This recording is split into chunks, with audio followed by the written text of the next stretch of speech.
So yeah, no. There are altogether 62 episodes, so I'm more than halfway through Samurai Jack. Oh. We'll get there one day, and then you'll understand all the porn of the one girl from season 5 of Samurai Jack that went around. Well, then when you catch up, you'll have the game as well, which apparently is canon. So. Oh, yeah. I mean, I think they made that game because of people's responses to the ending. They're like, no, we need more. The game looks like fun, though, which I am not complaining about. Yeah, exactly, there you go. But yeah, we are not here to talk about games about dead TV shows. We are here to talk about... Okay, I don't have a good segue. Hello and welcome everybody to the AWKWARDCast. Where and Keyframe wonder about random drivel. You look very, very pleased with my introduction there, Keyframe. I'm glad to say. But yeah, it's not just us. It's also back for the only second time. Finally back in the house. Will Ryan from DAGames. Welcome. Who's he? I don't know. I believe he is like. It was me. I thought I was on. What? Who's this? Will Ryan of DAGames. Who's he?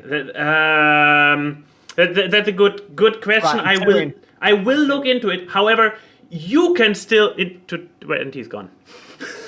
Well... Oh! He brought something to show and tell.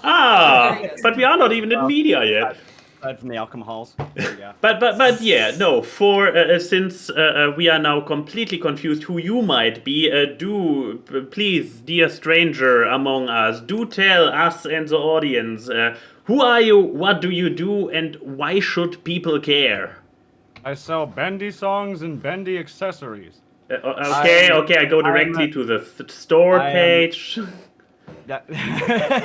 Well, there are some kind of accessories. There's no. Where's Bendy? Bendy. This looks like Bendy. But for marketing purposes, we couldn't specifically have Bendy in, but that would be the where he would be. Yeah. But point being. Otherwise, I'm a musician, nerdcore musician by trade. I have DAGames. I also have Iris, which is my solo metal art project. I've been animating for 20 years of my life. I'm also a voice actor, scriptwriter, and all friends of you. Yeah. So that's pretty much my background. The friend. That's also my solo channel. Yeah, to be fair, that's my other thing that I keep abandoning. You posted just a week ago. This is better than... Yeah, but then like there's the monthly gap between chilling and building a site and chilling and making music. I just chill, and then I realized I could do that without turning the cam on. I know. I have this problem so often. I'm like, hey, that would be a fun game to stream, but I just want to play by myself, have a chill time. Don't put on a face. Exactly. I just want to chill. Yeah. I've been doing a lot more of that lately. Right.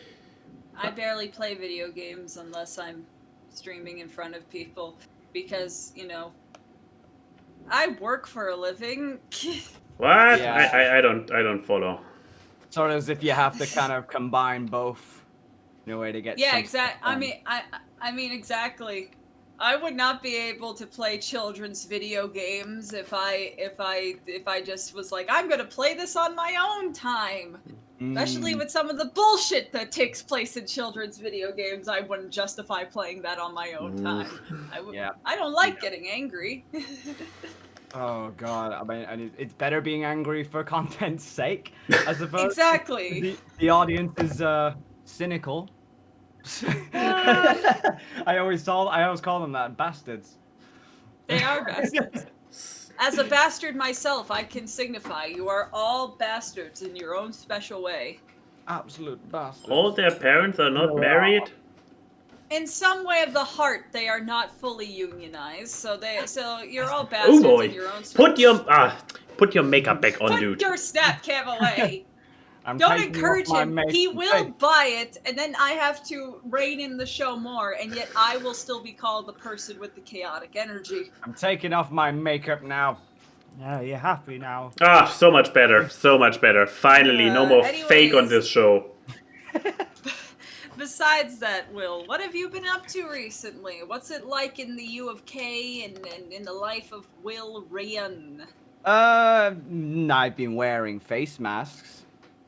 I've been drinking. I actually went out to a friend's house like 2 days ago because we've lifted. It works! It fucking works with the headset. I don't like how it goes over the headphones that That's well. amazing. Oh my god. I was not aware that this would work.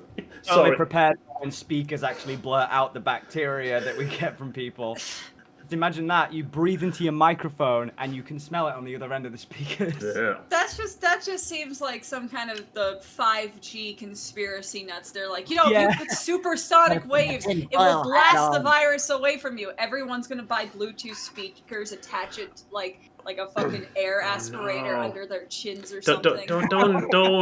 The next thing we know that some sponsored content on YouTube will be like, the Ryan headphones. No, what are they called? Raycon headphones protect you from COVID. Don't give advertisers bad ideas. Yeah. They will do it. Hey, Raycon, we take the piss, but if you want to sponsor this podcast, I like free headphones. Look, man, I'm just saying, we don't have morals. That's pretty true. Otherwise, no. I've been working on an album. I thought I was spending a lot longer on it, but I've spent 3 months and I've got about 12 tracks done. I've been working on a novel. I've been streaming every now and then, hanging around with friends, and as I say, just going out. Like, I went out to a friend's house for a while, and it's been good. Like, it's been very productive. Otherwise, yeah, that's all I've been doing. But yeah, sounds like a more productive life than. Okay, not Keyframe, so probably me. What have you been up to, friendo? What have I been up to? Yeah. Why don't you talk about your week next week? Yeah, perfectly hand over. Have Will on the show more. I know. But then again, he takes our job away.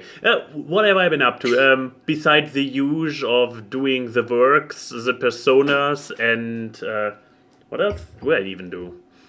Eating, we breathing. Finished Central Park this week. This is true. We finished. You're already a step ahead of me. I'm not even eating and breathing. I didn't mention that earlier. Oh yeah. With such a tiny mouth and nose, how would you? Yeah, that's right. That's true. It's like a fish. Yeah. You gotta. Yeah. The bottle. With the bottle, it looks specifically. Can't anymore. I just can't. Oh boy, what is it? Fucking Wolfhead and Limbriston are going to have a fun time with screenshots and highlights of this episode. But yeah, no special events this week. I got a visitor in my home again. It happens. I see far too many people recently. This is disturbing.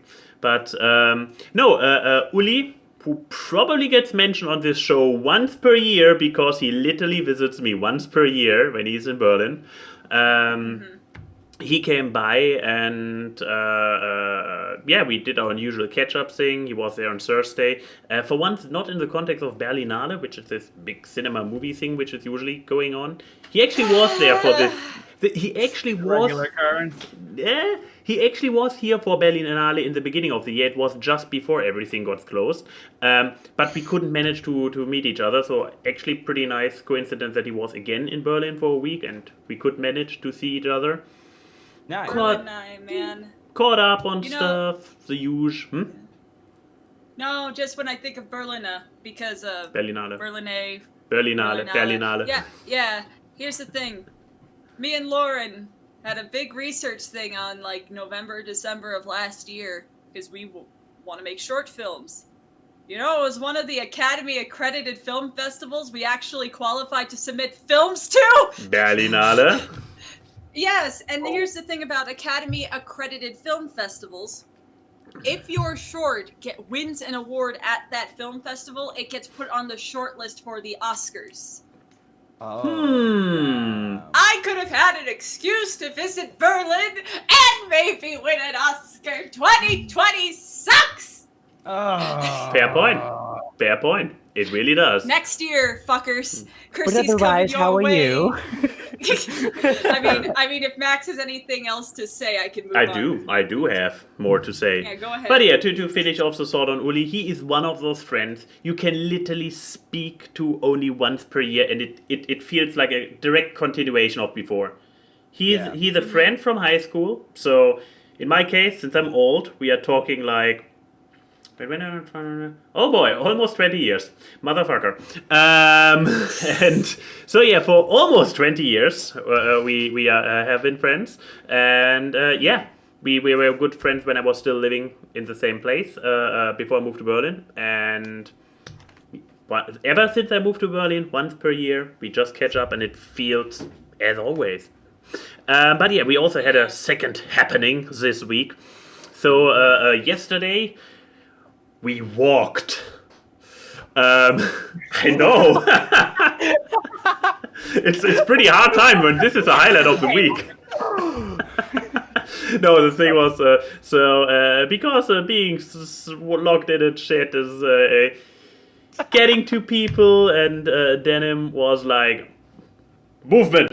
So she started to take regular longer walks, like exploring shops further off in the city, usually to a point like walking as long as she can, then hopping on a train for the rest, exploring the shop, and then... I know that feeling. Yeah, and then taking the train back. And yesterday, since it was Saturday, I joined her on one of those misadventures. So, I don't want to give context where I actually live. So, from where I live... It's like from the Berlin equivalent of Brooklyn, New York. Exactly.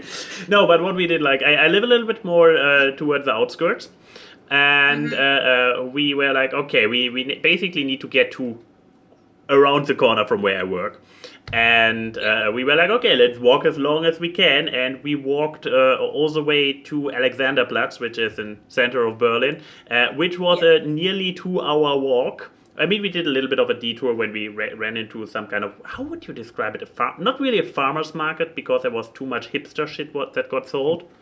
The farmer's market. The farmer's...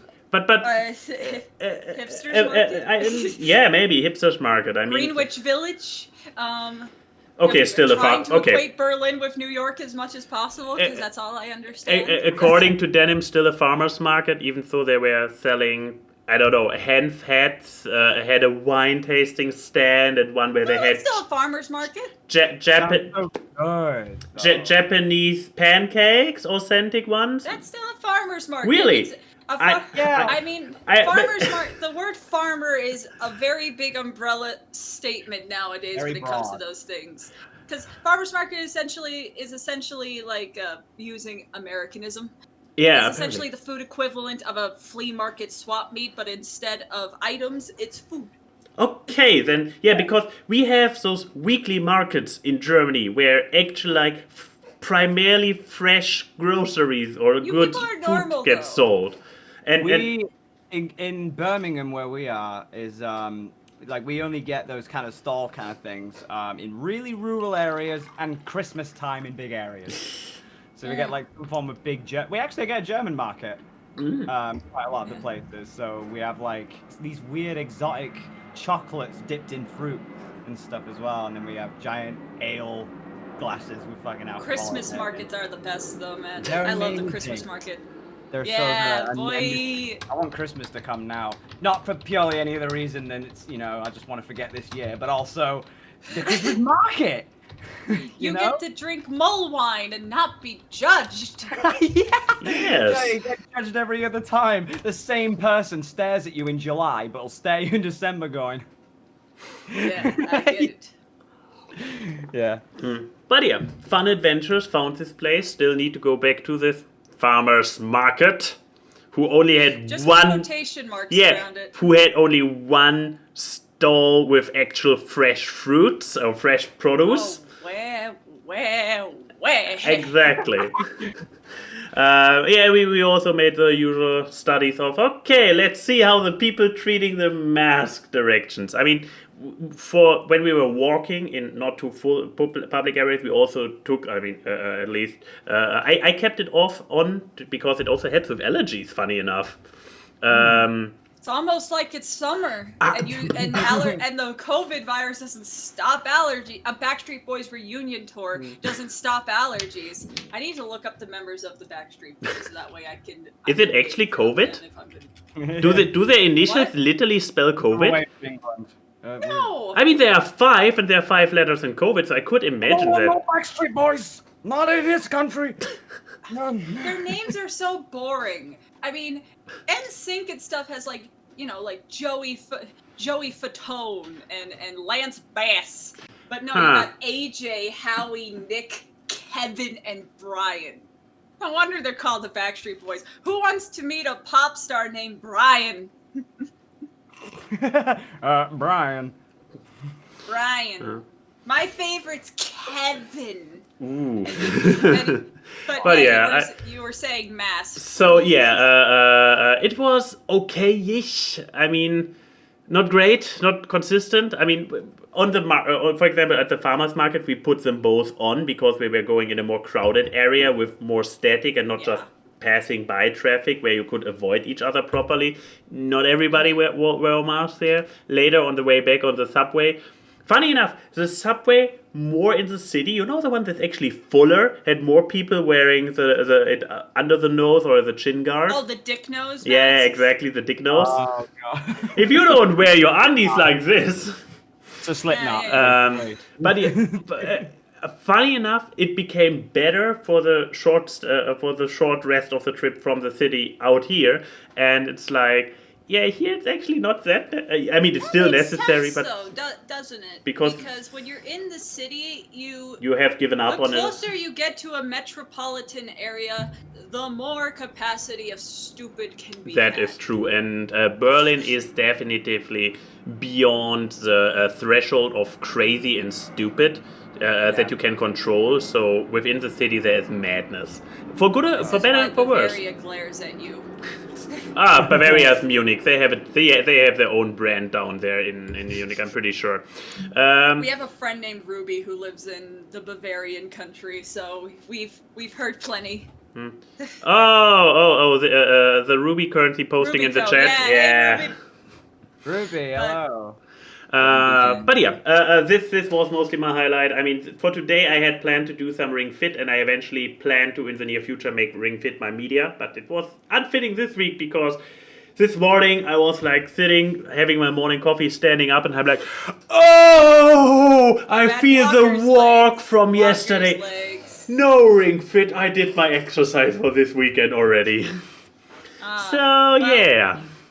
If you don't want to feel alone in the way of feeling injured on your lower body.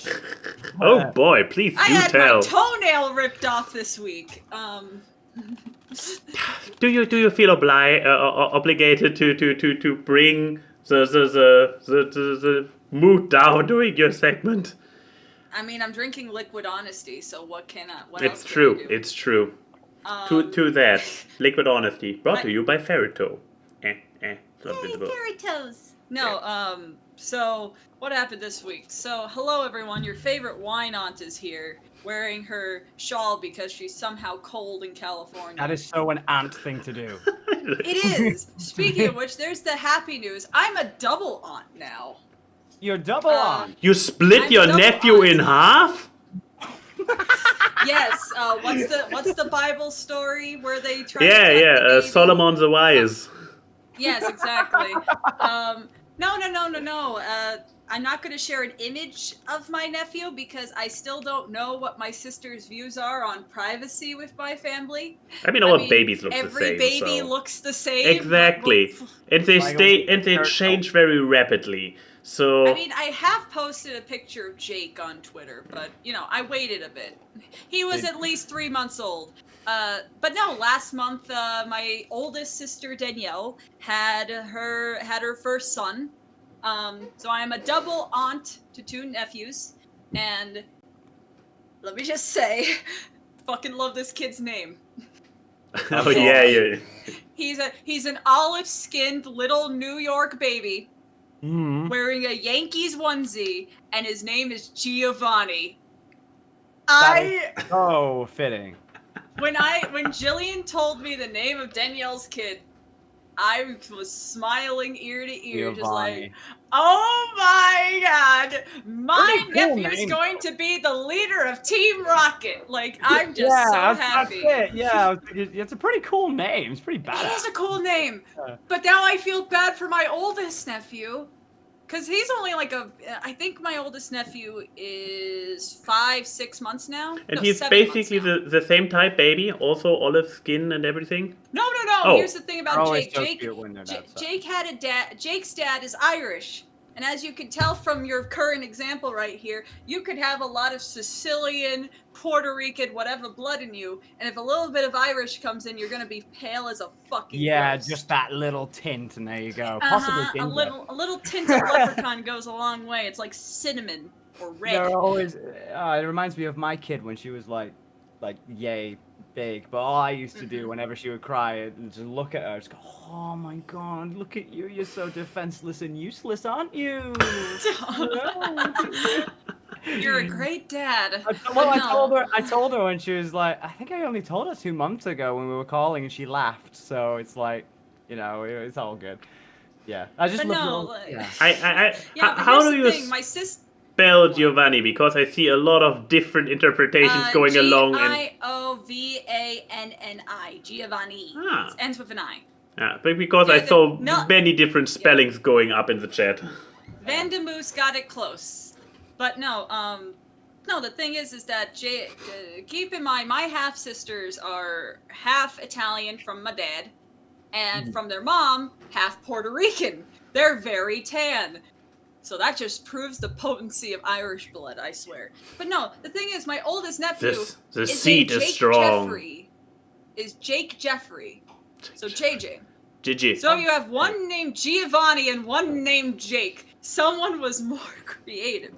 And it's But then again, Gio and JJ. But- It sounds like a sitcom, and I love does. it. And it does. I'm going to spoil those kids rotten. If anyone who's close to me knows me, they know how much I spoil people. So those kids, they're never gonna go hungry. But not that they will anyways. My sisters are very well off. They are okay. But no, I became a double aunt, and it's my fault for not checking Facebook because Facebook's garbage. But like so I kind of just get my updates from Jillian being like, "Hey, they still alive?" But here's a Yeah. sad thing. Here's a sad thing. From the social media platforms out there, I believe Facebook has kind of grown to be the least bad one. I mean, it's not good, but I mean, depending on who you have both on your Instagram and Facebook. Maybe. Both Instagram and Facebook have a weird middle ground, but I only use Facebook for like family. Really? Yeah, same here, actually. I know I still got people added from a while ago, but they only post memes, and the rest is my family. And Instagram, you're not reading somebody else's retweeted thoughts, so it's you know who you're following, so it's kind of delegated. So yeah, Instagram is mwah right now. Yeah, but no, it's just a thing of like, I came from a small, when Facebook was around, I came from a small Indiana town, very Baptist, very Christian. You can imagine what my timeline looks like with the people who I had to friend on Facebook for sheer fact of being their acquaintances. I don't want to feel like I'm getting smited every time I log into a social media platform. Not like that. I already feel uncomfortable when I enter a Catholic church. But no, besides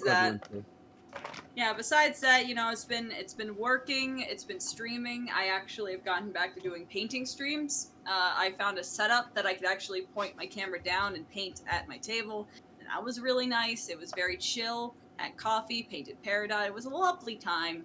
Then later that night, I played Battle for Bikini Bottom again, and lost every single one of my spoons, in the sense of, I hate that game. No, there was a level that I had to play. I think I played the same boss rush maybe 15 times. Oh, because the game is unfair as shit, and they should have fixed this game. they remastered the game without fixing any of the problems because they're like, oh, the speedrunners will get mad. And it's like, why aren't you caring about the speedrunners? You know why this game is so popular among the speedrunning community? It's because it's broken. Yeah. You can, Like, Well, why do you think people like Smash Brothers Melee so much? It's because it's exploitable. as a person who like has never played the original Battle for Bikini Bottom, I know I didn't think it was entirely fair was this remaster, so I didn't know how true it was.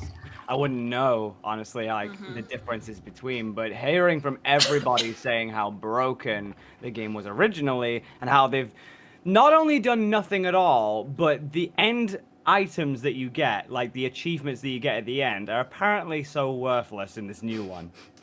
Oh yeah, they have like a movie theater that you originally could collect like 40,000 of the currency in the game and open it up, and it has like concept art and a bunch of cool little Easter eggs.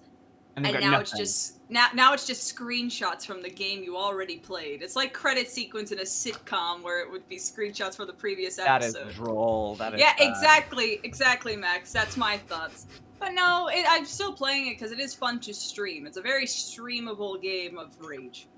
And, but yeah, the story we've all been waiting for. How did I rip off my toenail? oh god damn it! I suppressed the memory of this already.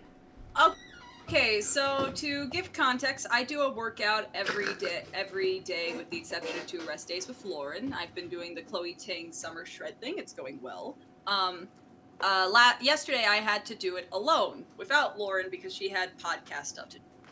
And I was doing what is called a high knee burpee, which essentially is you jog in place, doing your high knees, and then you jump down into the burpee position. It's a very fast, very aggressive exercise. People might not see, but I have carpet in my room, so I didn't feel the need to put down an exercise mat. I want to learn that this was my first mistake. So I went down, and my big toe, the toenail, hooked into one of the carpet fibers. Because this is like a fucking old, rough carpet. And I went to jump back up into standing position to do high knees.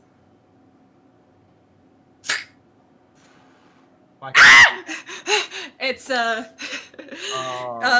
perfectly cut screens right there. Half of my toenail came off. And you know what? At that point, I would have rathered the whole ass toenail. Well, media, am I right? No, Legit we're going to thought you were just gonna continue say- on to here. Legit thought you were just gonna say toe and just leave it at that. Toe. I heard, god damn it, I don't have anything here that could make the sound of like a cracking neck or something. I don't have a water bottle. Well, at least the reaction you'd get is.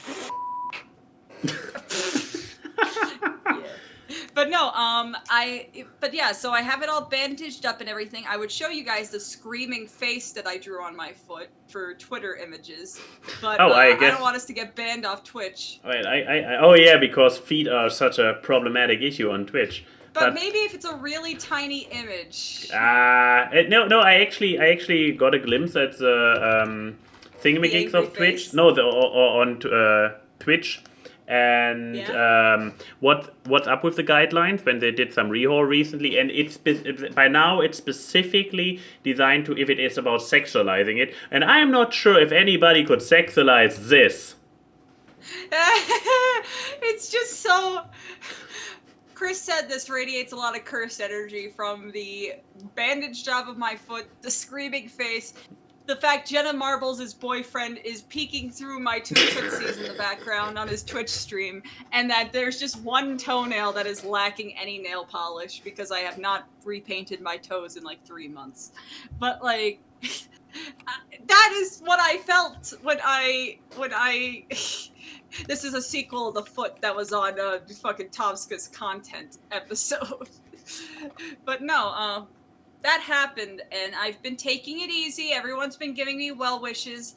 And by well wishes, I mean everyone saw the tweet when I talked about it and went either, what the hell is a burpee, or that sounds disgusting. Dreading for the comment that goes, nice. Someone said, that made me vomit, or verp or something like that. From just reading it? Well, the concept of getting your toenail ripped Yes, off while doing yes. a fucking jumping That's is kind of huge. disgusting. Yeah, this is very I mean, cringeworthy. be but happy that I gave a bandage job. Oh, I'm just I seeing am the more- image. Focused on your camera and then the Twitch chat, and then just see the toe.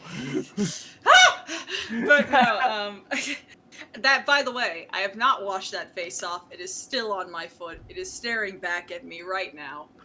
I tend to draw on my feet when I get bored with this dry erase marker I have on my desk. No, Don't judge me. Don't we all? Don't Chris, we all? The toe looks like it has a foreskin. Shut up, Chris! No, No, I to people who watch the SpongeBob program, it kind of, when I draw my feet, it's kind of like the one episode where SpongeBob's like, I don't need friends, I have 3 friends off the top of my hand, and he draws faces on his fingers and being like, gang's all here. But, Yeah. no, I've been taking it easy. I try to not do exercises that involve me getting on my tippy toes. By the way, a lot of exercise involves you being on your toes. I mean, don't try to do a plank. I just Don't. wanted to say planks, push-ups. I do a lot of crunches right now. I don't imagine That's, how you would do like a setup with just your toes. I mean, I'm trying to imagine. I'm trying to imagine that. That just sounds like you're going into the fetal position, but not committing. The reverse fetal. The birth. No, no, besides that though, my week's been relatively normal, but isn't it a normal week if Chrissy gets injured in some wacky Yeah, fashion? by now it kind of is, isn't it? Yeah. I mean, I haven't been injured on this show very recently, so hooray! With that though, I've also been, I guess to move on to medias. Ooh. I have a new opinion on HBO Max. No, it's a good opinion. I recommend HBO Max to anyone who is a fan of film. Not movies. Film. They have a wonderful collection of films from spanning into classic genres, and the newer films. They have a good pick. They have a whole thing called the Turner Classic Movie Selection and everything. They have most things that you would find in the Criterion. They have the entire classic Godzilla set. They have good stuff. But I'm not talking about a classic today. I'm talking about a sequel to a classic. Look up Dr. Sleep. Look up Dr. Sleep, Max. Yeah, I look up Dr. Sleep. Oh, Yeah, have the I heard criteria is odd. Me and Chris looked it up. Let's just say, in the same place that you will find Nosferatu and Gone with the Wind, you'll also find Xanadu and Adventures in Babysitting. The criteria is a bit weird, but Where but, isn't? To be fair. but no, yeah. But Doctor Sleep is a sequel to Kubrick's The Shining, and Oh, I it's actually based off the watched novel it. that is the sequel to the book The Shining. And I wanted to see this in theaters. It came out early this year, but apparently they had it in theaters for like 2 weeks. Couldn't go to see it anymore. When did And- I watch it? Have you watched it? Yes, I have watched it. Probably Well, on. it may have been early this year. Yeah, probably on my flight out or back. Oh, yeah. But no, I finally saw it, and on HBO Max they have the director's cut, which is what I will be talking about specifically. I don't want to know what the film cut is, because I think the director's cut is perfect, and I will feel bad if I watch the theatrical cut, seeing what they would have cut out. Not but even no. for curiosity's sake. Maybe for curiosity's sake, but also the director cut is 3 hours long. Ooh Oh, boy, My argument is, you watched fucking Endgame. Sit down, shut up. If there's content that can last 3 hours, you can watch it. It's not Does like Dr. It Chapter 2. Does Dr. Sleep have an on your left moment? On your left, so. Kinda, in a horror way. Fair. Does Saw the movie. I know, but does Dr. Sleep have a shot where all the female characters come together and I mean, pose for if the you count camera? that if you count that scene in the Overlook when One of them Dan being unlocks gouged all through the the throat boxes. already. Oh, okay, you sold me. It's definitely as good as Endgame. Yeah, but no. Because those two Okay, criteria that's are all apples that to counts. oranges, you bastard. No, let me explain, because Dr. Sleep requires a little bit of knowledge. So, this movie is basically a bridge to fix the errors made in Kubrick's The Shining, to make a cohesive sequel while also incorporating more aspects from both the book Dr. Sleep and the original Shining book. Because for anyone that knows, Kubrick's The Shining, while a piece of art and cinematic history, is also one of the worst adaptations of all time. Well, I in mean, the sense of Steven adapting himself. the original source material. Yeah, Steven Because really hated it. Steven really hated it, and you know, as someone who I'm also saying this from the perspective of someone who's read The Shining and read Dr. Sleep. I have read every Stephen King book that has been turned into a movie or a TV show, because I'm a huge Stephen King fan, and I will say, the mini-series of The Shining that came out in like the 90s is a better adaptation than Kubrick's movie.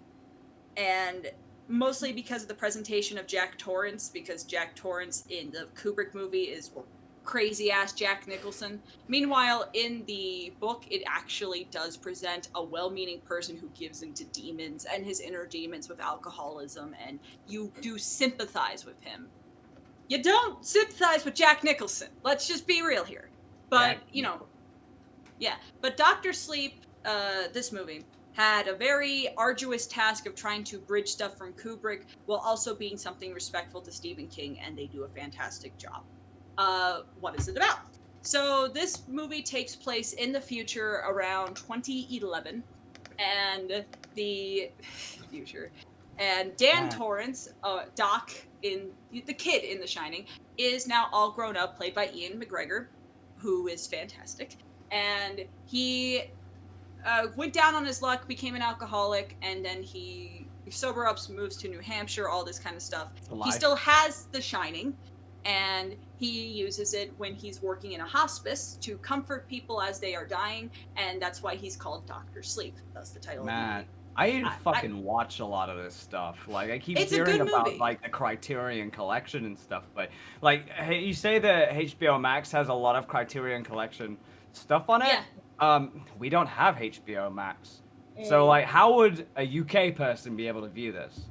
NordVPN. No, I guess you. Oh. I guess if you, Actually, I guess another company that doesn't sponsor us. I guess. I thought you said another comedy. Oh well, I mean, our life is a comedy, isn't it?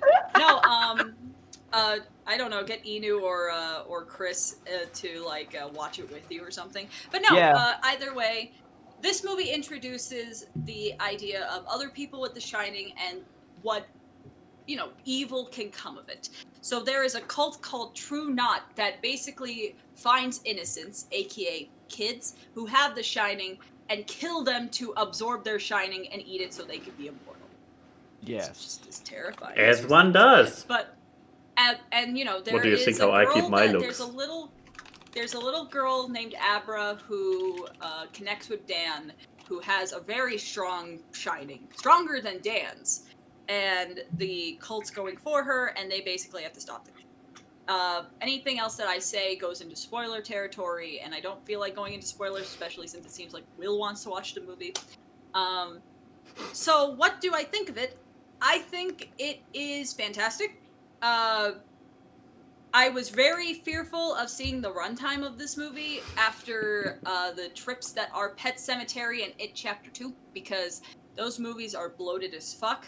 Though I would argue that It Chapter 2 is dead on arrival, because once you bring up the adults in it, everything goes downhill.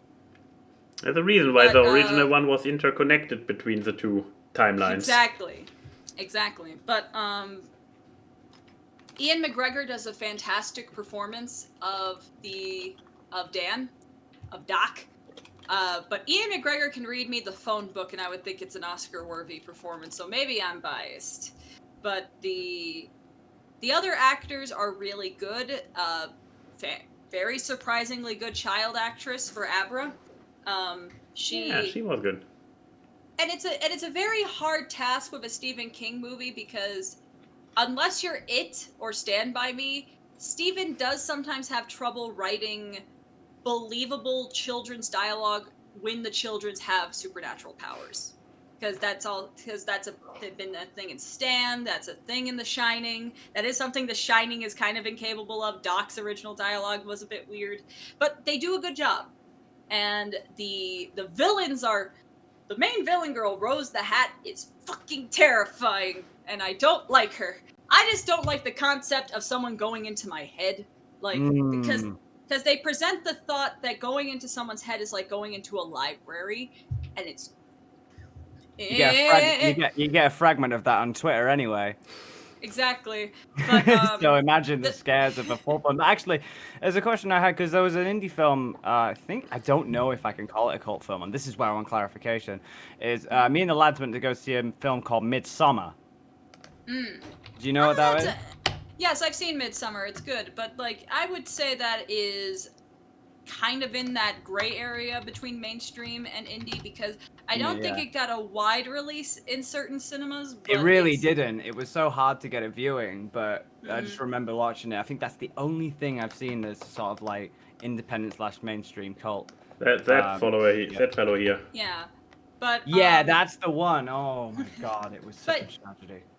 Yeah, but no, the horror in this film is really good. I love this director. I think Flanagan. I need to double check the director's name, but he is becoming one of the modern directors of horror that I'm starting to really like. Mike Flanagan. I was right. Right. He's done Oculus. He did Absentina. He did the Ouija Origin of Evil movie. He did Gerald's Game on Netflix. Really good director. Does not rely on jump scares. Really knows how to build up tension, which is imperative for a Stephen King movie. Which, in theory, is why I don't mind Stephen King movies being longer. Because if you've read Stephen King novels, the biggest instillment of fear that comes from a Stephen King story is the lack of things happening. And that sounds bad, but it's the fact of the tension of not knowing when something scary is going to happen, when something supernatural is going to happen, when it almost becomes normal. Yeah. That's the most terrifying thing. And this movie presents it really well in the director's cut. And I genuinely recommend this. I feel so bad this movie flopped. I blame him Chapter 2. And I also blame the media campaign because they did a shitty job advertising this. I think most people didn't know Dr. Sleep was coming out until I told them about it in my circle of friends. But it's really good. There are differences from the novel. I could say that for sure. There are certain people that are probably going to be like bookworms. Probably watch the movie while reading it. Actually, there's definite differences, but there's an understandable reason. I've got the perfect filter. Well, technically speaking.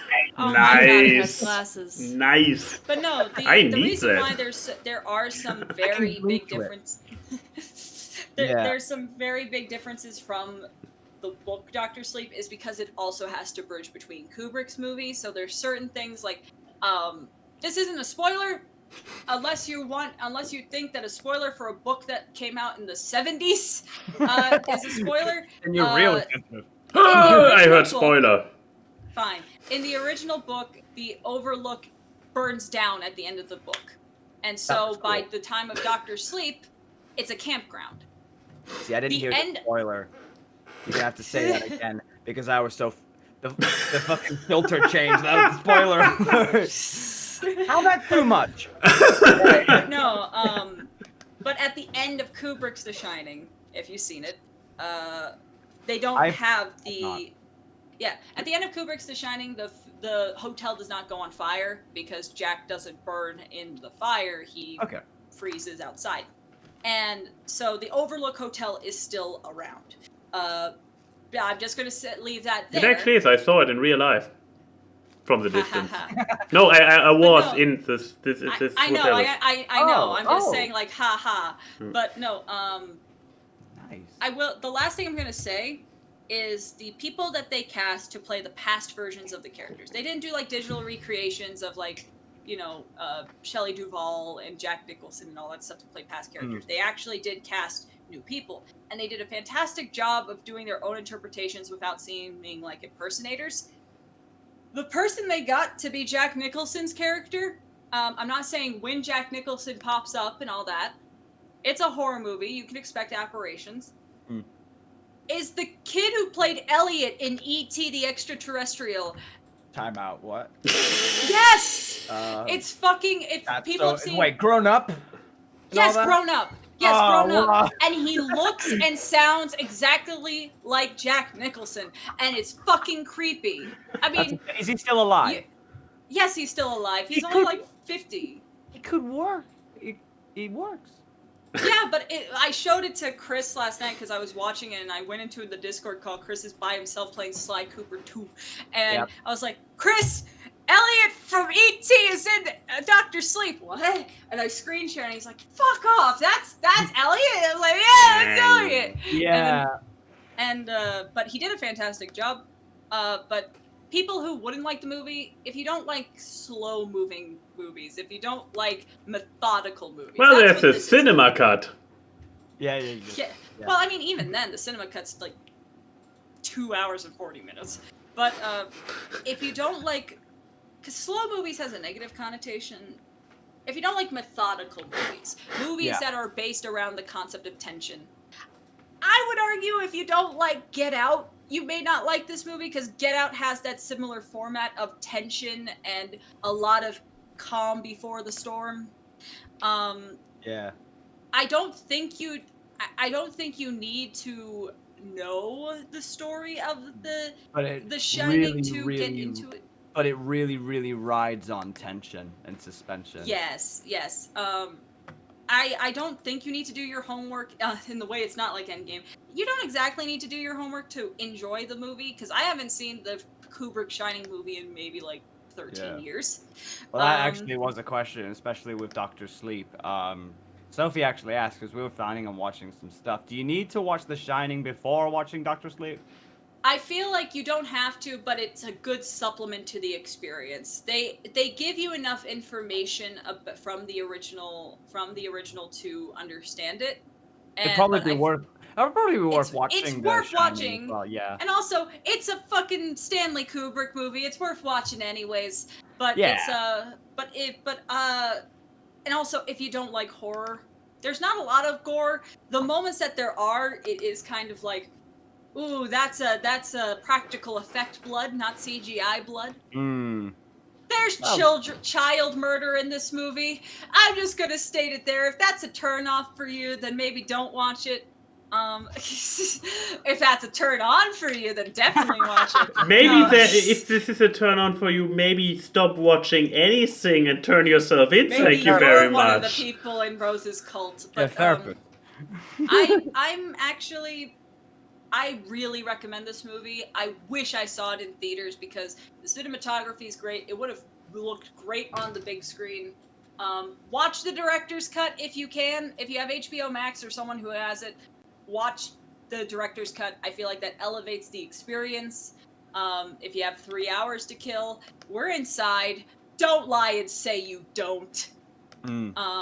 Between Critical Role having started back up, watching the Trash Taste podcast each week, there is no time left. You could just not watch one of those for 3 hours. But then I'm behind and have to watch even more the next week. What? God, you are such a first world problem. I got this a lot this week. I wonder why people keep saying this to me. We were watching a Tumblr compilation from PM Seymour the other day, and there was one part that someone was like, "Hey, that's Max to you, isn't it, Chrissy?" And it was neutral ways to reference someone, like you're like a partner or something, and it was a significant annoyance, and I was like, "Yeah, that's Max." So you are my significant annoyance, darling. But no, that's my media. Yes. I actually went into a fairly analytical point of view, maybe I should drink wine more on the show. Depends on how much time is left for other people to talk about media. We need to cut back on. Here's the thing: we checked before how many questions we got, and it's like, okay, we only got 3 good questions. Get out the wine. Here we go. But yeah, that was mine. So I guess let's have our guest. Yes. What have you watched recently? Or media in general. You have the Or media in the general. pool Media of in general. everything. So straying completely far away from the cult films, I watched all 13 seasons of King of the Hill. Jesus Christ. All 13. Me and Sophie needed something to do. And I we watched understand. that. Such a great series, and I noticed just by watching it back to back, like how consistent the series was. It never felt like it dropped a beat. It was actually really nice. I loved it. And we've got some favorable characters from there.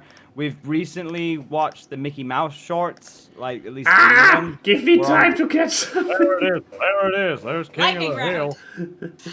I actually really Oops, that's- love. Oh, look, it's my toe again. Yeah, I recalled seeing him here, Mickey Mouse. There we go. I really love Mike Judge's work, especially with Office Space, which Chris recommended me a while back. We watched Office Space, which really gives you a feel of King of the Hill's characters. But Mickey Mouse, yeah, we watched that quite recently, and it's amazing how much they can cram in 3 or 4 minutes and still make it emotional after each one. Good. Yeah, it's impeccable. It's wonderful. But and you know, obviously at first it took me a bit to get used to the Mickey Mouse voice, but not too long. Actually, Have you like seen I really... what the guy who plays Mickey Mouse looks like? Oh boy. Yeah, he's got isn't he bald and No, everything? no, he's a fucking Greek god. Hold on, Yeah, let Oh, me put please, it. give Let me me a put an image picture. in Work- Discord. Didn't he used to work as like at a stall for like photography or something? No, he worked on. He played Russ in Silicon Valley. I need a link, not a Oh. picture. It's in. I My know, PC. but- Oh, but wait, if I copied the image. Exactly. Hold on. If I- Copy image address. There we go. Otherwise, if oh no, Wait. it keeps doing that. That's evil. Just click. Just Okay, I click it. Open original. Now it There you replaces, go. but now it replaces you in the layout. He's just Oh beeping no! in. But click the open original button. Okay, so oh no, now it's in the wrong tab. But yeah, so we are talking about Mickey Mouse. So here's Mickey Mouse, ladies and gentlemen. This is Mickey Mouse, the main guy. Oh, he's a fucking Greek god. His name is Chris Dominatopoulos or whatever, and it's just Yep. this man voices. Oh, you Mickey mean Mouse. Hunculus? Essentially, you Like- mean Hunky Mouse. It, But, it's wonderful. But yeah, that whole series. Like, I mean, we've not even properly finished yet. It doesn't take long. We're on the 5th season now. I think that's the end. But the thing is, I don't know when the release schedule is for Mickey Mouse shorts or when they happen. I mean, it's on an indefinite hiatus since the voice of Minnie passed away, Russie Oops. Taylor. Yeah. But Apparently they have a new voice and it's been rumored who it is. But Yeah. again, it's just rumors right now. But yeah, like I remember like we were watching it through Disney Plus originally, and we are only up in the UK to season 4, whereas apparently season 5 is a thing. So I'm like, oh right, okay, well fair enough.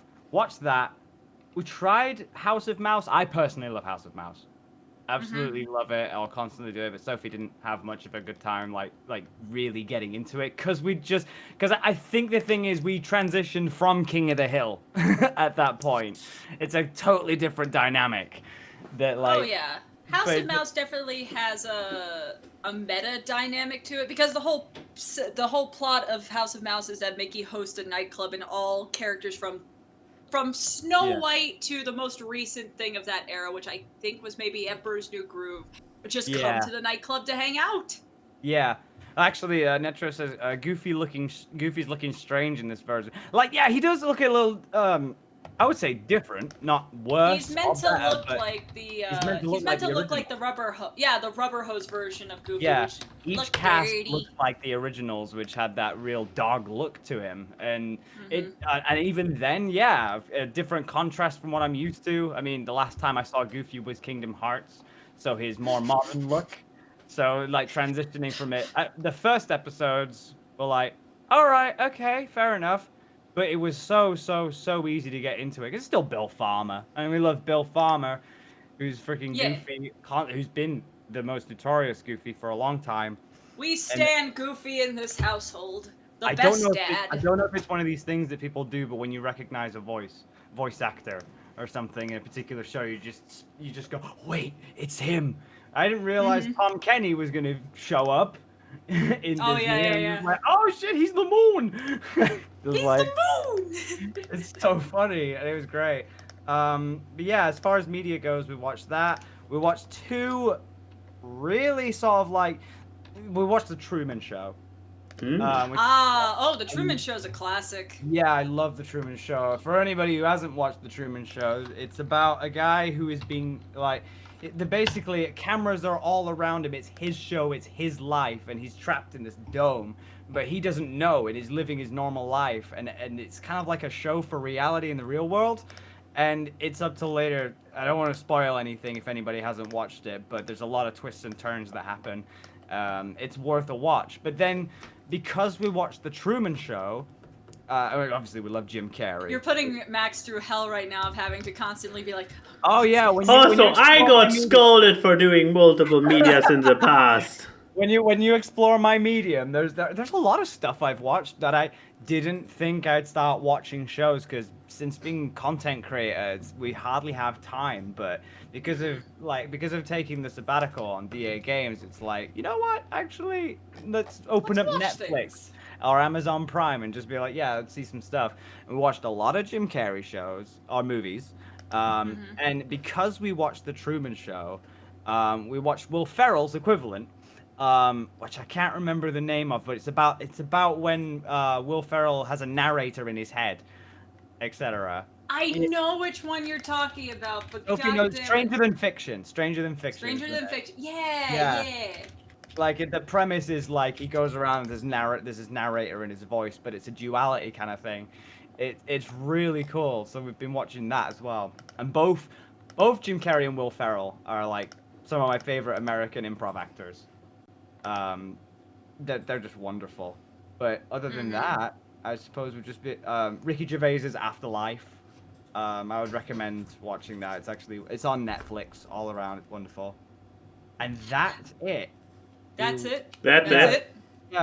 I mean, we've had all of that, and we're planning on watching all of The Simpsons in its entirety. Oof.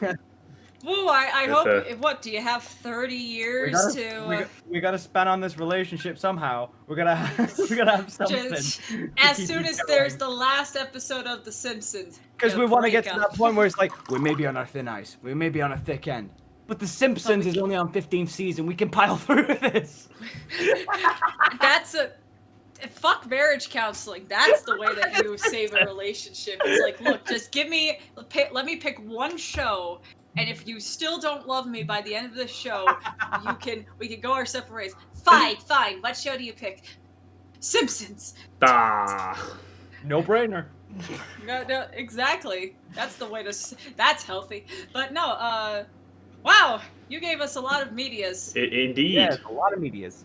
And now, That's Max, really. you have to finish us off. I have to get you all to your closing point. Yeah, a spontaneous change in media. This is not the media I announced earlier. Because I was like, hey, maybe I would rather talk about this one than a YouTube channel, because I was like, what do I say about this channel?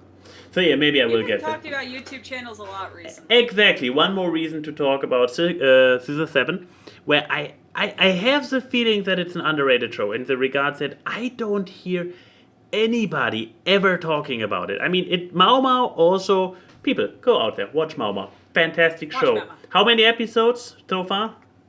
40? 40 episodes, but not as 40 11-minute segments. Yeah, Let's fair, make that very fair. clear. So technically 20. So 20 episodes, not a single bad one.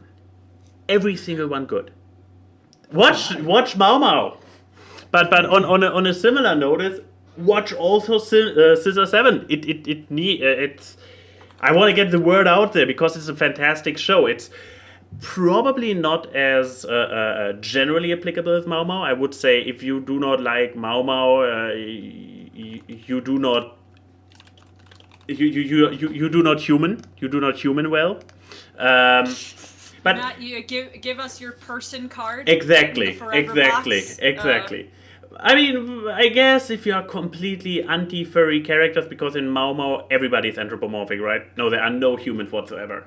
The only human that we've ever saw was that creepy puppet that Mau Mau doesn't like. Understandably. I mean, it looks like a human in an anthro world. But yeah, with Mau Mau, it's a hairless monkey. With Mau Mau, I can see very few good arguments why somebody might not enjoy it, but if it's anywhere down your alley, it's a fantastic show. With Scissor 7, I give I cut haters a little bit more slack because it's very extra. It has a. I mean, look at that title. I know it's completely silly. It often sometimes is like the fuck. And you mentioned it's very rare, isn't it? Like you get a consistency of a lot of episodes and not one of them being bad.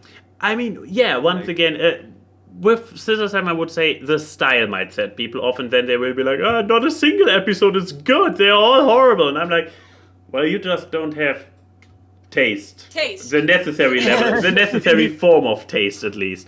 Because I can see how people would be like, "It's a crazy show. It's really fucked up crazy." Do you have a clip, like a trailer or something, guess, so people can see it in motion? I guess I can put up a trailer. Let's see if part of this video gets once again.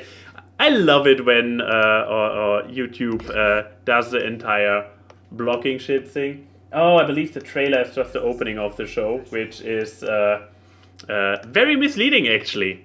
Not what the. Well, I mean, I think it also, but it does show the visual it style, does. which So, is very characteristic. Yeah, you see, this is actually the visual style of the show.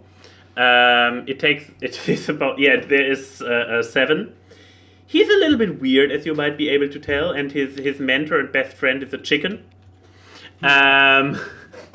Which, basically. So it's actually an action fighting show about this dude 7 who wants to be a killer because he needs money or wants to earn money. He is kind of an incarnation of the trope of crouching idiot, hidden badass. No, crouching dumbass, hidden badass. Because he is an actual idiot. So let's make this absolutely clear. He is an actual idiot.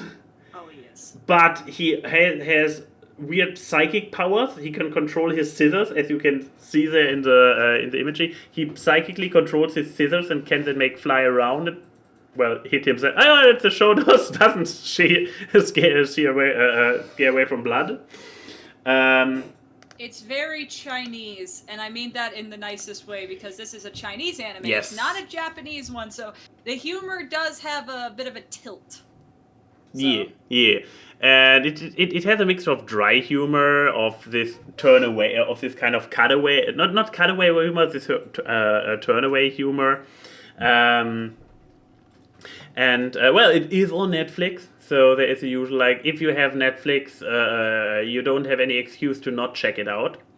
It has surprisingly, you develop a surprisingly emotional connection to a lot of the characters. Yeah. Which is weird enough, because some of them feel like complete one-shots, but still at the end of some episodes you are like, oh god, I feel for them. Why do they not do the thing and whatnot?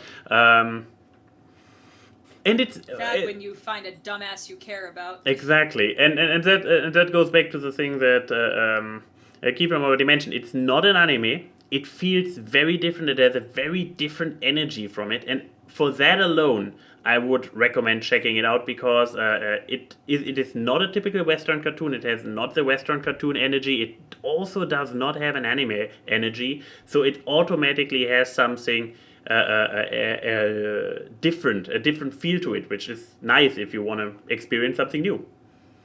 We don't see a lot of Chinese cartoons. Also like, true. Specifically from China, or a Mandarin Chinese cartoon. In worldwide syndication, so it is interesting to see it, because everyone just kind of counts anything that comes from Asian land as anime, which is very, very not true. If you watch a Korean show next to a Japanese show, you will find differences. Yeah. So. But yeah. So I am in agreement. That was my media. I recommend checking it out for the reasons I mentioned. If it's like a little bit crass humor, fighting, animation. I mean, if you have this attitude, If you how don't like attitude? fun, you can hang out with the kids in Exactly. the kiddie pool. Like, But yeah, I would say it's a show that you should give a shot if you are into fighting, animation, silly shows. yes. I love silly. Now, it does look silly. It is silly. It is. But yeah, But yes. we Now we have to do have lightning round. questions. Oh gosh, I will try to get through many, especially on the Twitter end. Today's episode, we have to say there is no promise that your question will go Yes, on here. yes, I will. I maybe would say we should put a little bit of an emphasis on Twitter because we have a lot of new faces that Will brought in. Exactly. Yes, I mean, I think like we'll do. I mean, some people asked more than one question, so one question per person. Per person. Dum dum dum. And So you are at let's Keyframe's put an emphasis grace. on Twitter because we got a lot of Exactly. newbies that ask questions because our lovely guest is here. Like, oh boy, aka Whisper 25089 who asked, what an account, oh boy. Like a prison ID. He knows why he calls himself a boy. He asks, Will, how did you come up with the name Diamond Armada? I'm pretty sure this is a question you love to answer. Oh god, Diamond Armada. Yeah, that takes me back to childhood. When school was boring. Actually, side note, I look back now, I'm like, school and college, not too bad. You got it good. Yeah. It's the yeah. usual thing. All adults are like, oh, enjoy the time while you have it. All the kids are like, oh, that's so shit. And then you become an adult. And yeah. Nah, I don't want to go back. I don't want to go back to my school years. Fuck that. Okay, noise. fair, but Oh, yeah. But you know, yeah, basically a time of school.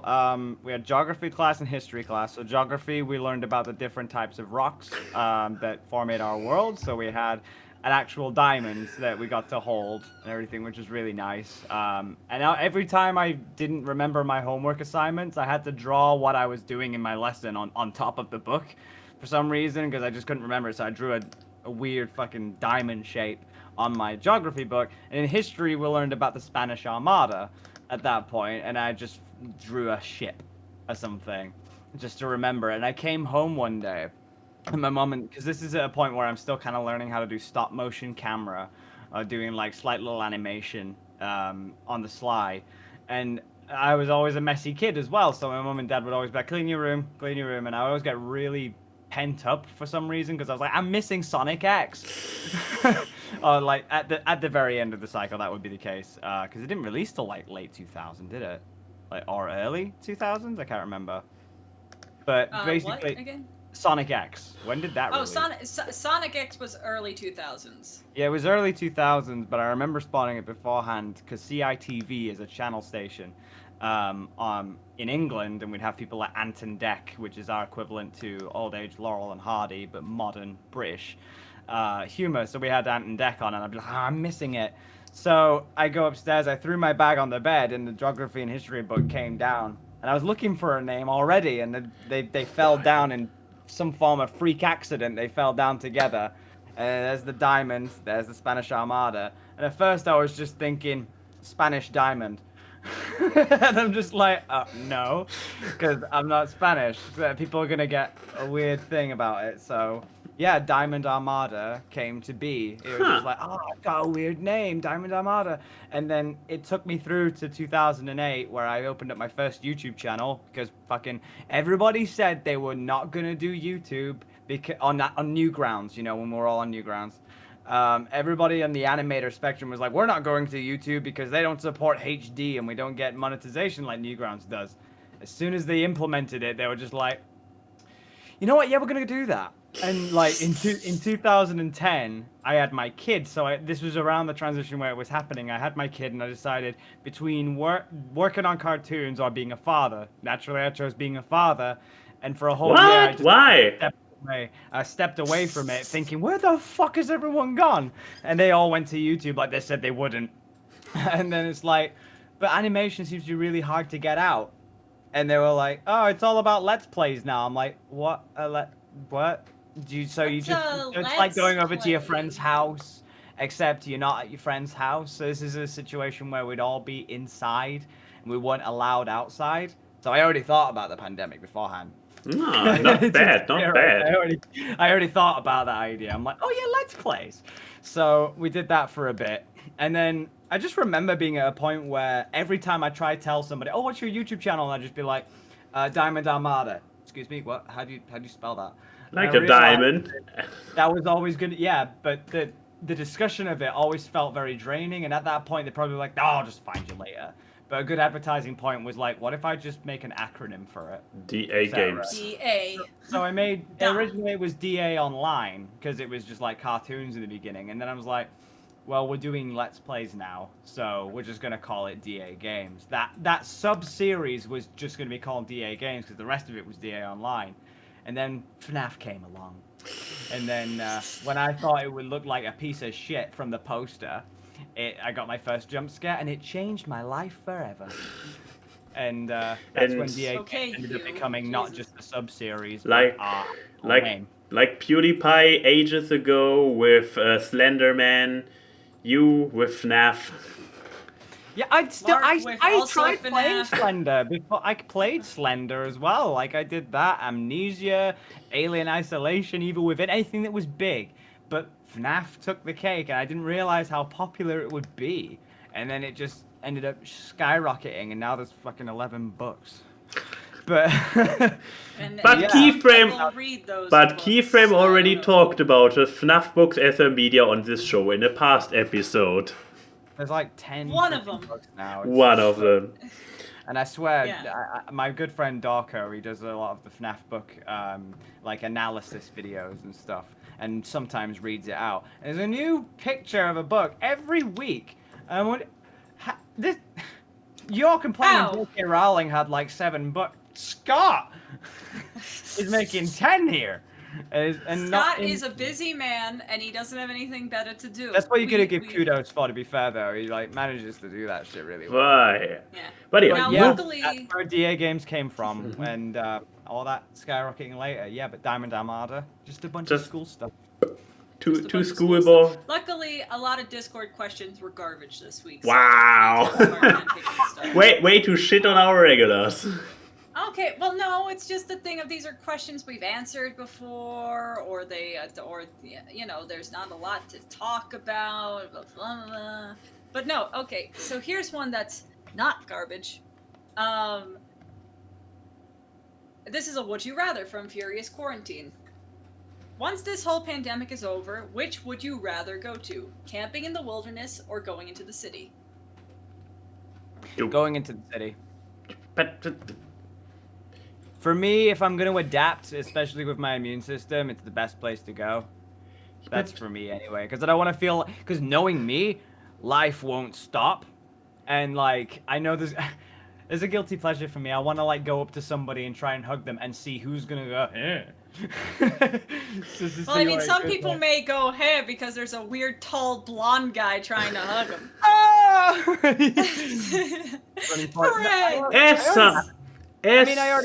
I already had a slight simulation of like city sort of big gathering places anyway. Like I went to Alton Towers at the beginning of July, which is a theme park over here.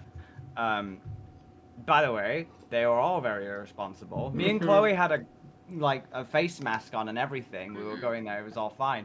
But we noticed how many people just weren't having that. Yep. And yet, it hasn't affected the growth rate of cases, like, to a max. Yeah, there's still cases going, but it's not to an absolute max. And we're, like, wondering, wait, what? What? Why is this Yeah. happening? So, I wonder if there's something more that I don't know, but... yeah, I've already been to Alton Towers. I imagine that after this, I'll probably want to go see my family and go to the city, buy some stuff, like, physically instead of relying on digital, because I miss physical stuff, really.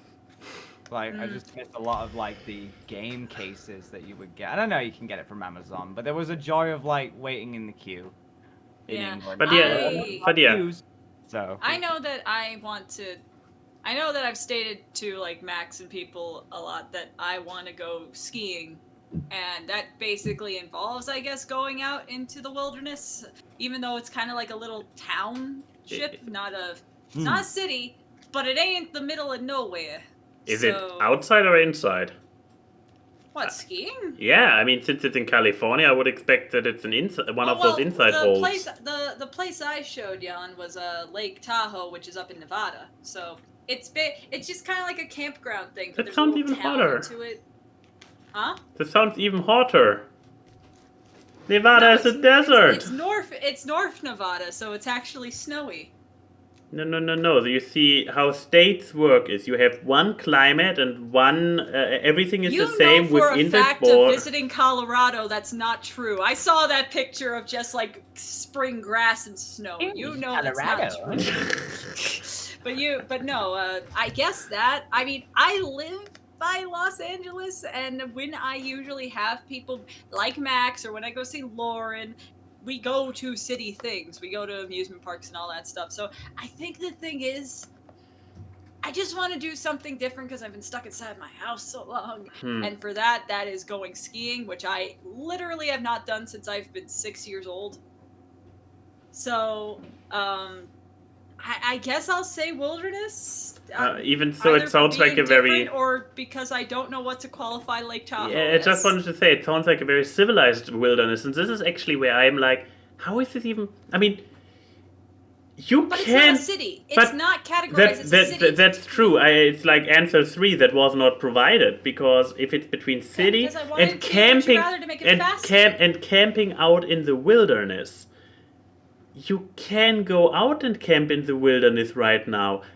How much better can you social distance than going out in the fucking wilderness camping? Okay, that's fair. That's fair. So obviously, I made 2 options to make this question go faster. So my answer obviously is also go in super crowded areas because wilderness is already a-okay. Next question, which I probably have to provide. Yes, you need Let's to provide. Bring in some wholesomeness from Sophie/Inu. So, for Chrissy and Will, thank you, Inu. When was the moment you both realized, oh yeah, this guy/gal is pretty dang cool, if this moment ever occurred between the two of you? I can say with certainty, Will has never called me cool in his life. And I feel bad. I feel bad because, like, I've given you the stigma of aunt. Excuse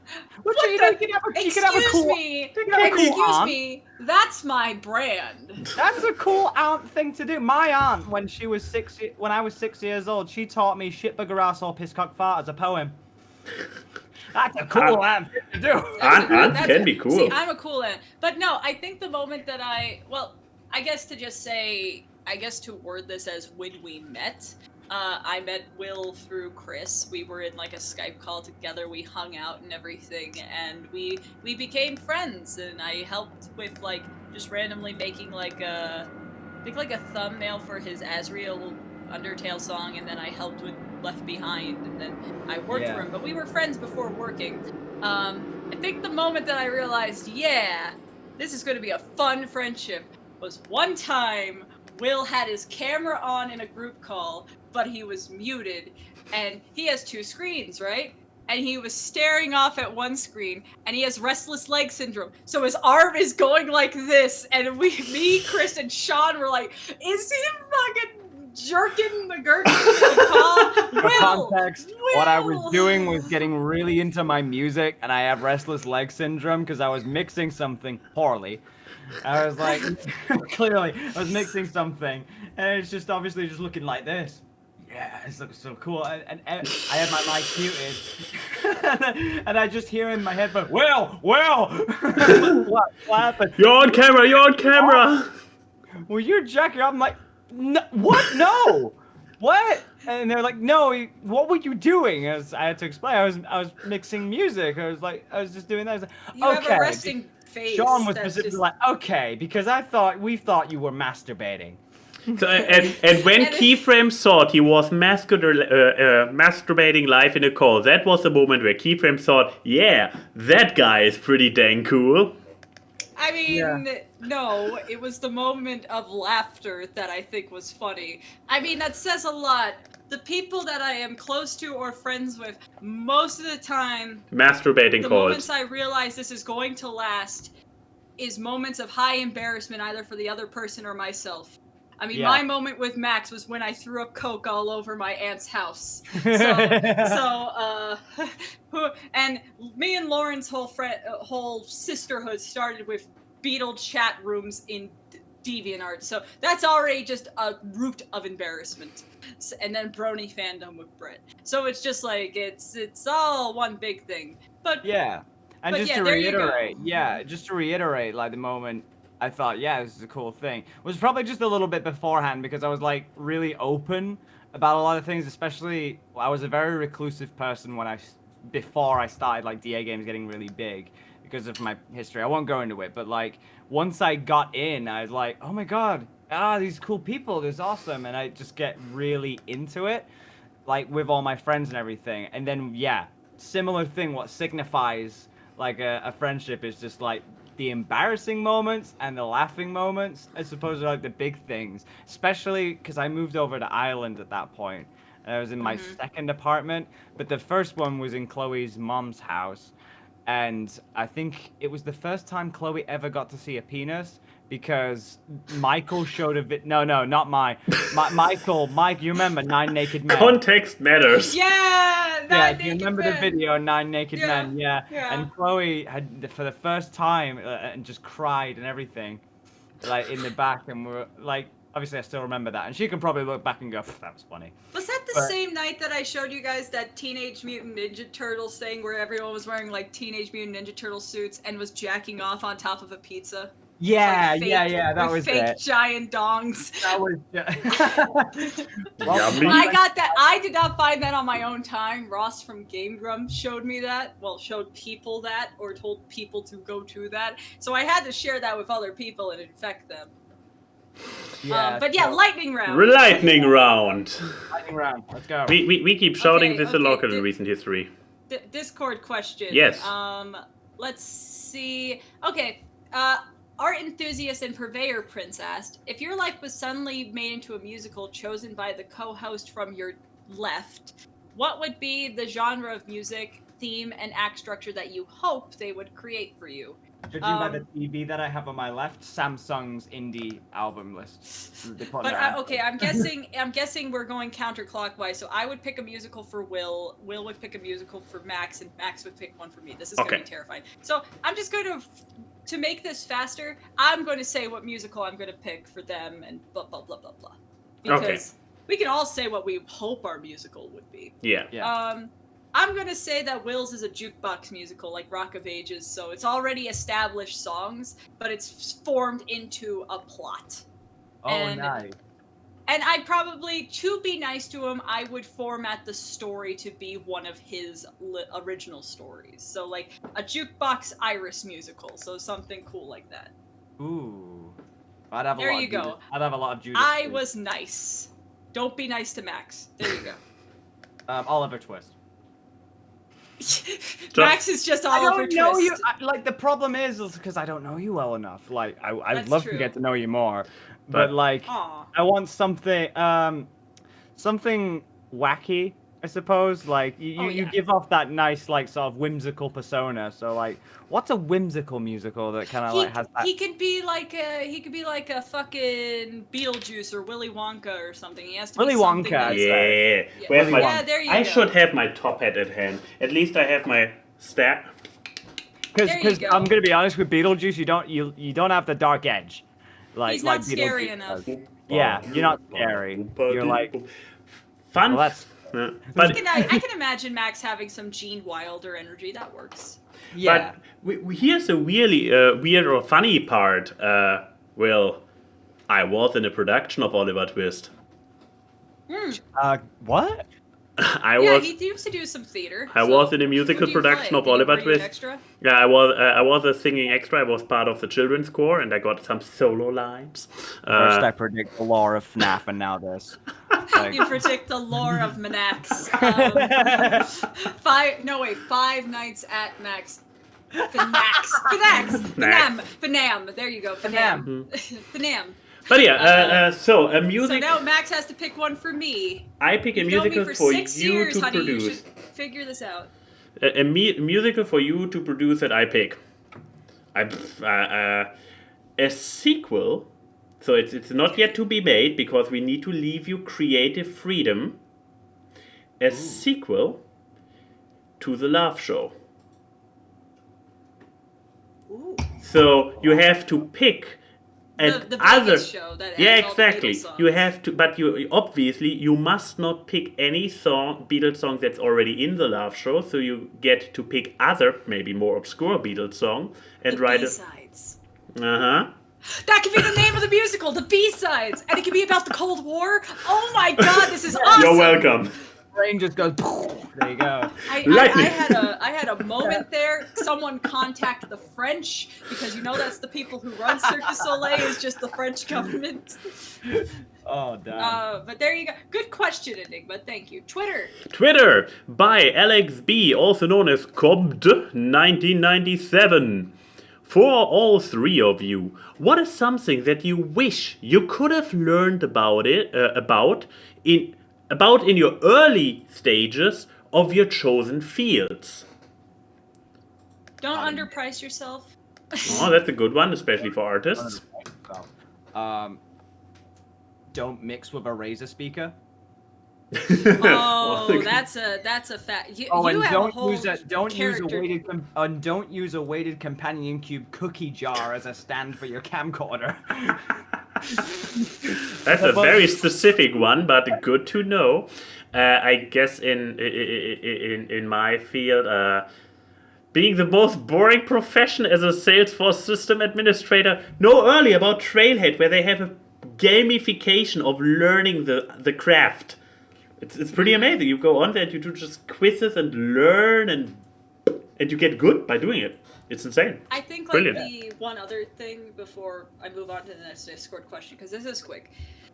To anyone that's going into, it doesn't even have to be a profession, but if you're going to do a content creating type thing, try to find early in your life also a hobby to go with it, because that when you have something you can bounce off of, so you don't get burnt, you don't burn the candle at both ends, and you have something that's just unequivocally you. If you like Will with his baby project of Iris, or me with painting and cooking, or with whatever Max does, I guess drawing, but something that's just unequivocally yours, having something that close to you and that kind of preciousness that you're like, look, everything else I can make for people. This one, even if other people see it, this is mine. This is property of me, because you do get a sense of detachment and disassociation after a long time of making content, especially when you become like a career artist or a career content creator. When you have something that you can be like, yeah, people can buy this and people can see this, but this is mine. This is what matters to me. Then that's something that I wish I discovered earlier in my career, because I feel like with how my mental health journey was, if I had that, I probably would have grown my output faster than I would have now. But that's my genuine piece of advice to people. Legit good advice. Take it, guys. Yeah. But no, here's one from Pissed Off Duck. This should be a quick one. Withdrawal syndrome, wine sauce, lack of sleep, and chlorine is a fucking awful mix. Anyways, how often do you do house cleaning? I don't clean my whole house all the time, but I do rearrange and clean my room pretty much. But it's mostly this tiny little area you see on screen, because if I have too much stuff on my desk, I get really anxious. Yeah, I don't clean my house often. I really should. But I constantly need help. I just vacked the rooms today. I vacked it up and everything. But we've got 3 bin bags laying around. And it's all because I'm putting all my headspace into creating stuff. So I often forget about controlled chaos around you. Yeah, the meaningful things that I'm supposed to do often get sidetracked because I'm working on something. So yeah, I don't clean it often. And if I did, I'd do a very good job. I'd say so. But, yeah, same. Yeah. Like, like, often the people who don't do it the most are the ones that are like really good at cleaning at the same time. I'm good at cleaning other people's houses, not my own. That's a specific skill. What about you, Max? How often do you clean? Excuse me, I'm a very cleansy person. Clean. All we see is your posters on the wall. Exactly. That's not even his real posters. That's a green screen. Oh. Yeah, so you're hiding something. Ironically, I'm I'm hiding those exact same posters. That's great. I'm gonna hate if one of those things get damaged one day and you don't know because the green screen is behind you. Trying to hide dirt. Use the same.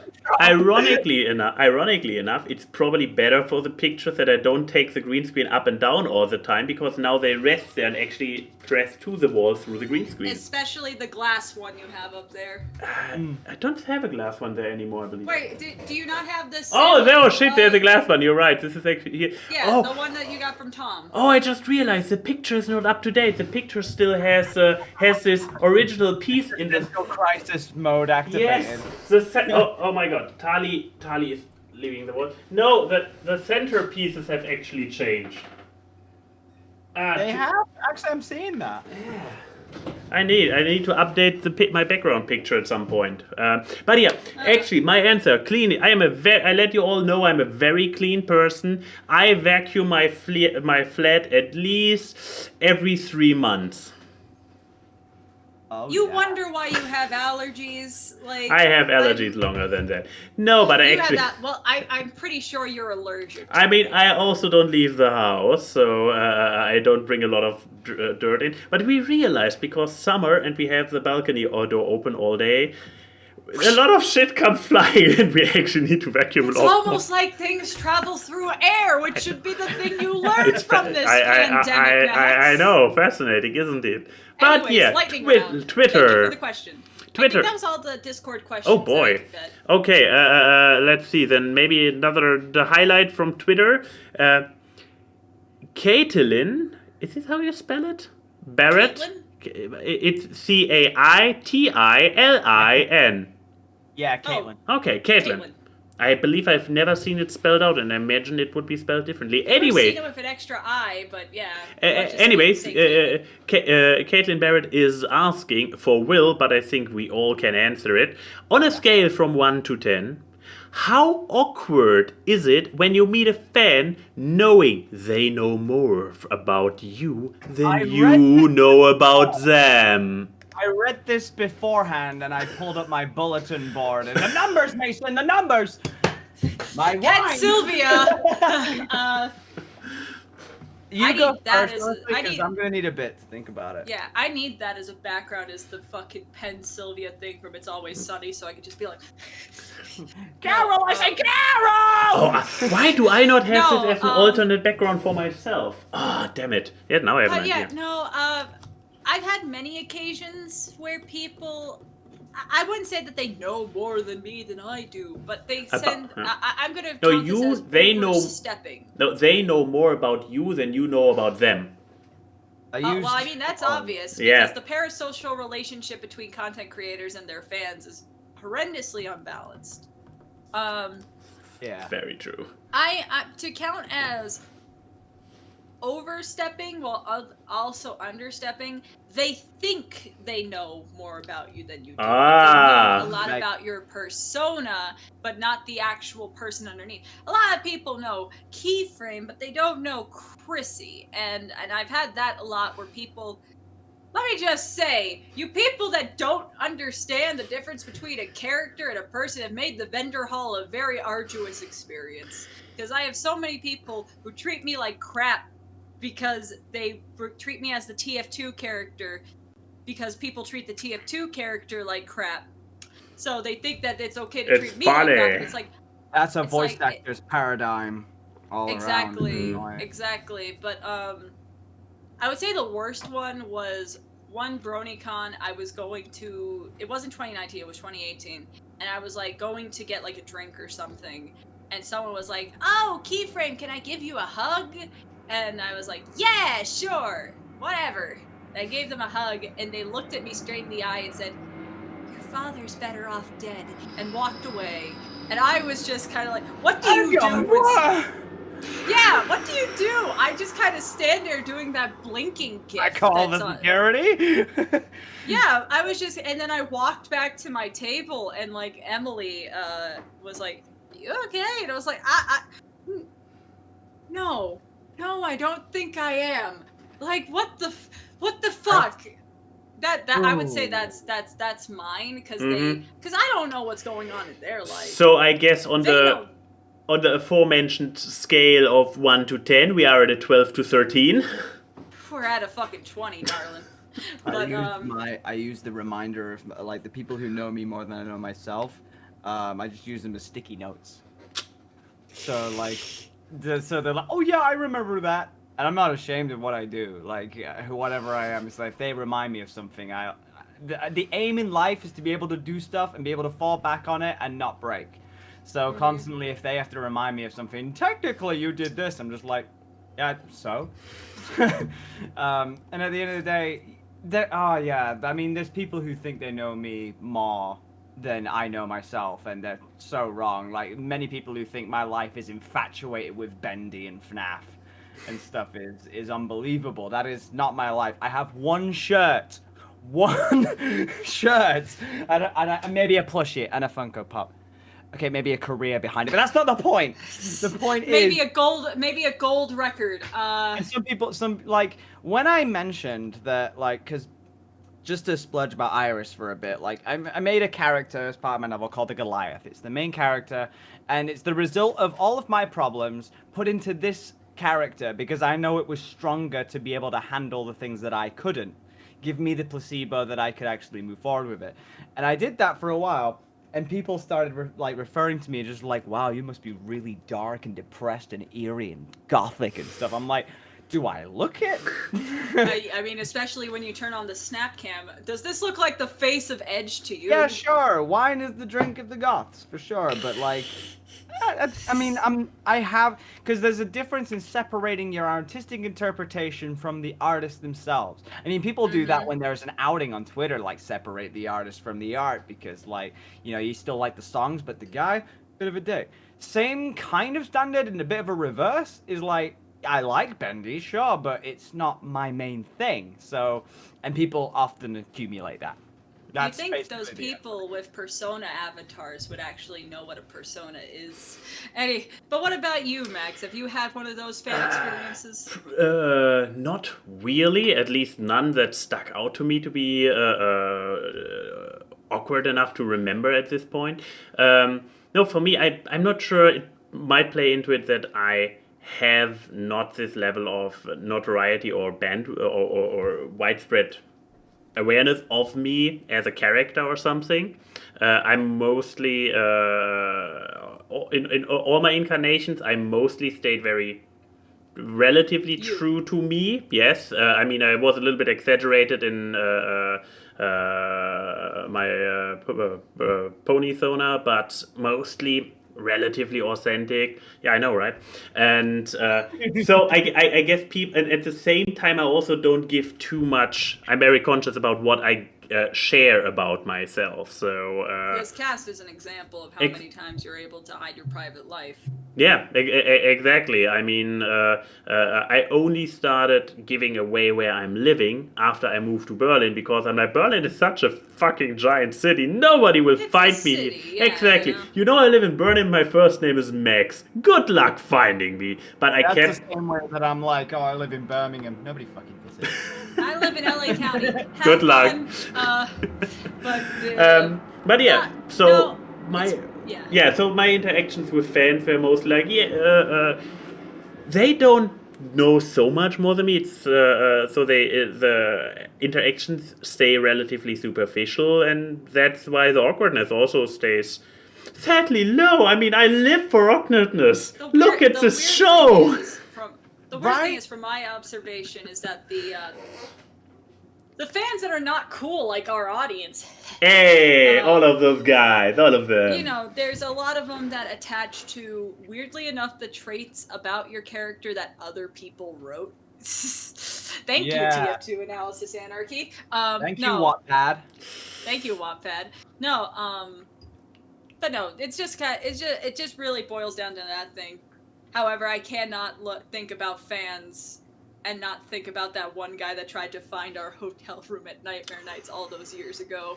That's a fun experience. When Robin 0928 of all people tells you to fuck off, that's a problem. We love you, Robin. Hope you're doing okay. Do we have any other questions? I have more, but I'm not sure if I have too many highlights going there. I mean, let's do one more and then we'll get to the FMK because we are nearing one our more. crazy window. One more because it's specific to Will and not a more general one. From Dinobot24, also known as Chris Swatwood. Seen that name around, hello. For Will, what is the best song you did? Not your favorite. He is specifically asking for the best song. Well, Objectivity time.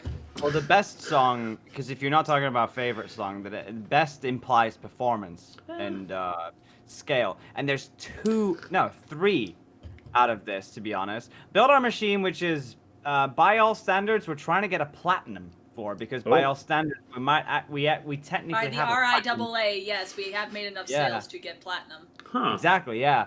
There's that one, which has done extremely well, and I have fond memories of, which is great. There's Brothers in Arms, which took like 6 months of animation to make, but we basically recreated it to a point where people thought it was a DLC. Yeah. Which means we did Random frenzy, baby. Yeah, like Chrissy did the oil paintings for like the background. I think I still have them. You still have them. They're wonderful, and they complemented everything alongside Christian's already pre-made like assets to do with like, all the lyric videos we did. Oh, there it is, Brothers in Arms. Yeah. I mean, keep in mind, guys, this is not from the game. This has been. On top of that, if you search Cuphead song, it's the most popular one. Which is wonderful. Oh, I also did the in-between animation because I have had animation history for a while. A lot of people don't know that, which is great. I love talking about it.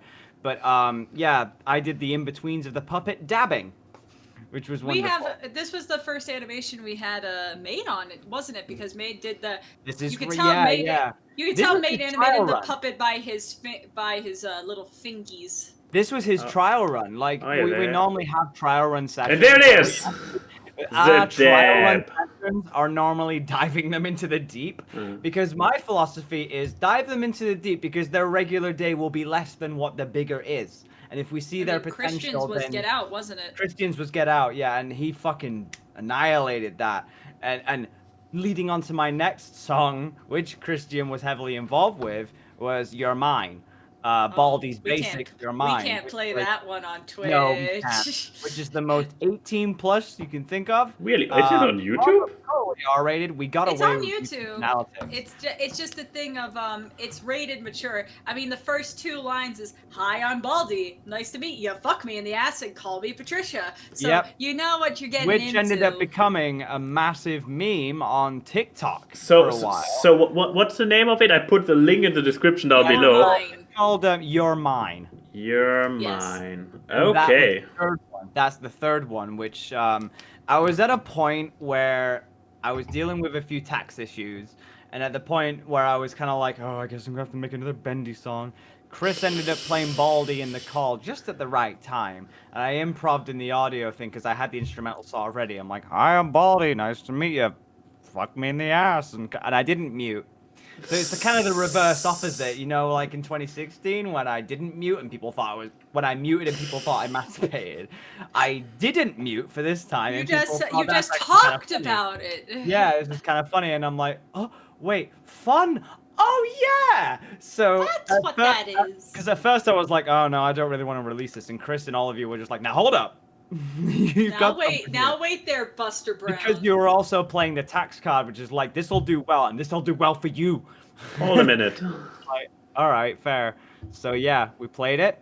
We recorded it, and Christian did all the stuff, and it became a year later TikTok successful. Huh. So out of those 3, because I mean the FNAF ones are kind of given. After a while, like the FNAF ones are nothing notorious, but they're their own level of different.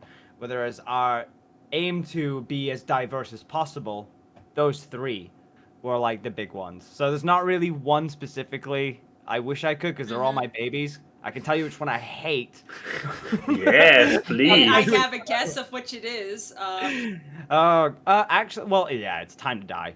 And It's time to die, baby. And I stayed determined, but I rectified at least one of those with a recent release. But yeah, out of those three, that would be the one. Okay. As someone who's been listening to your instrumentals for the past month, Showdown Bandit, I think, is your best work. I love that one. I really do. Like, I know I'm not. It sounds weird for the musician to be like, "Oh, obviously you would like yours." No, I really, really do. It's the one song where I can listen to it months and months later and still be like, "Yeah, I did a good job." Which is brilliant.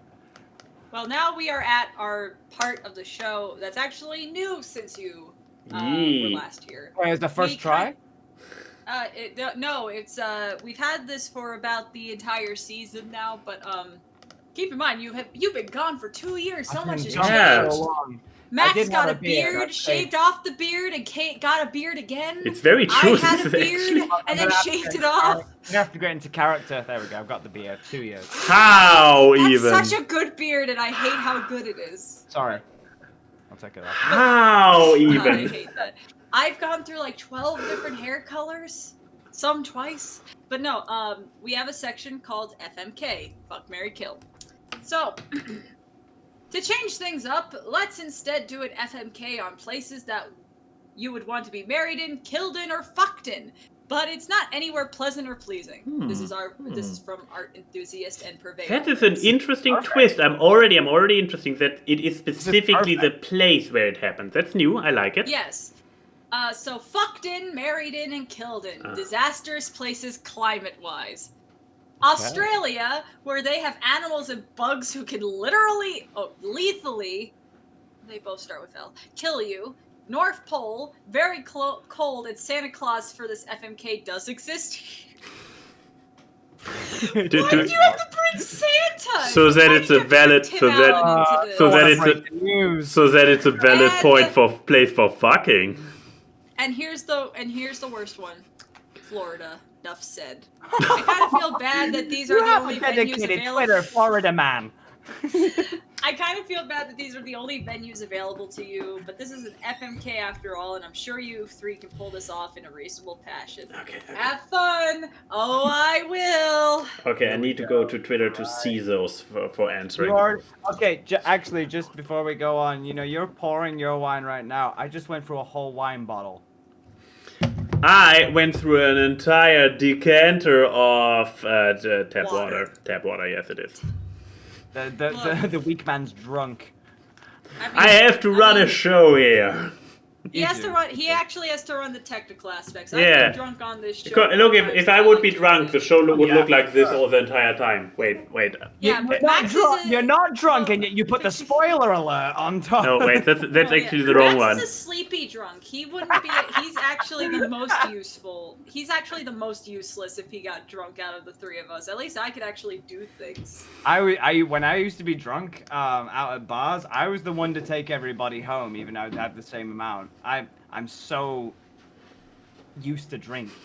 It's fine. Used to drink. That says a lot about what you just said. But since you are our guest, you get to go first. So fucked in, married in, or killed in between Australia, the North Pole, and Florida. Go ahead. Okay. I don't even think I'm gonna drink this glass. I think it's just for show. Florida. Now hear me out. Oh. Florida because it's for the fucking. Let's see. Florida, wait, so fucking, married, and killed.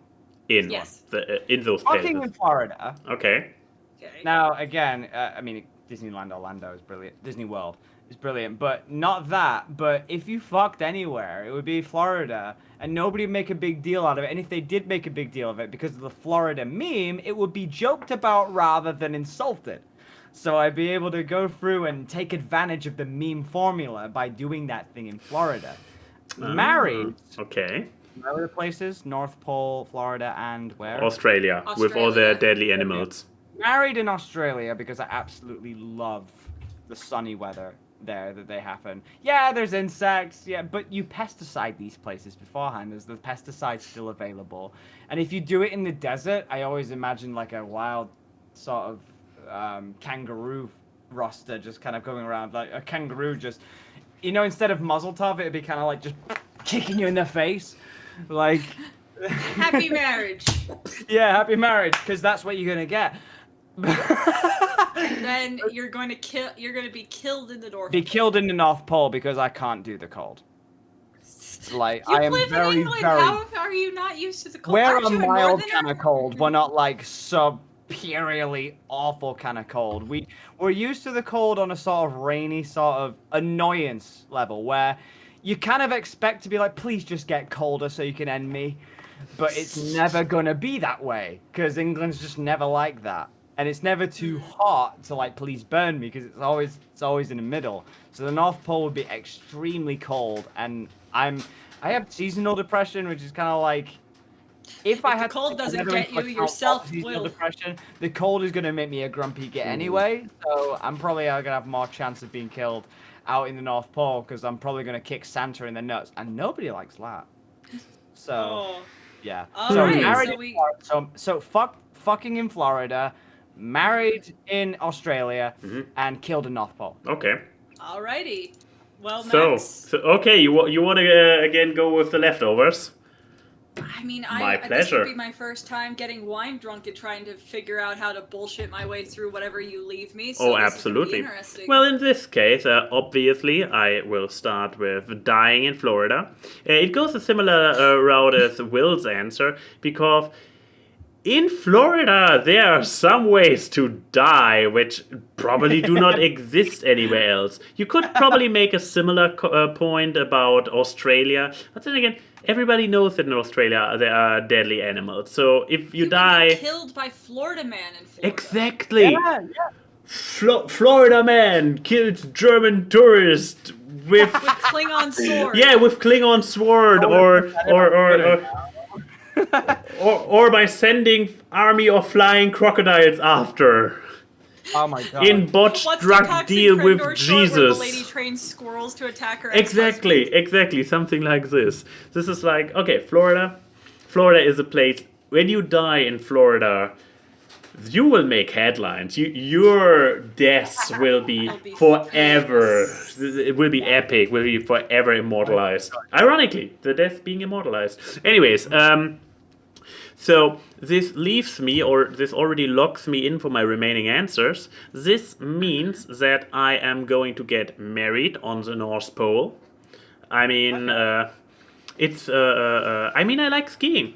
I have Santa could be your officiator. yeah, Santa could. Yeah. I mean, since I'm not a Christian but a child at heart, I accept Santa as a spiritual authority. So yeah, I can officiate it by him.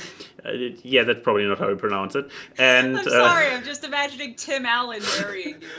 oh, I love Tim Allen. I'm a Tim Allen fan. Yes, sign me up twice. I might even marry Tim Allen himself as Santa Claus. Wait, he's a little bit big. Don't give us a. Oh no! Can the next fuck, marry, kill Enigma? I know you can hear me. Can the next fuck, marry, kill be different actors who played Santa Claus?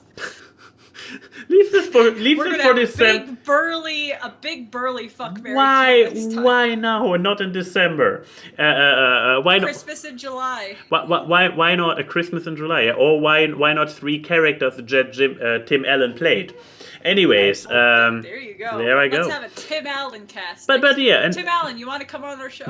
oh, I would love that. But I'm sure that the staunch Republican that is Tim Allen will love to come on this liberal German American show. But yeah, yeah.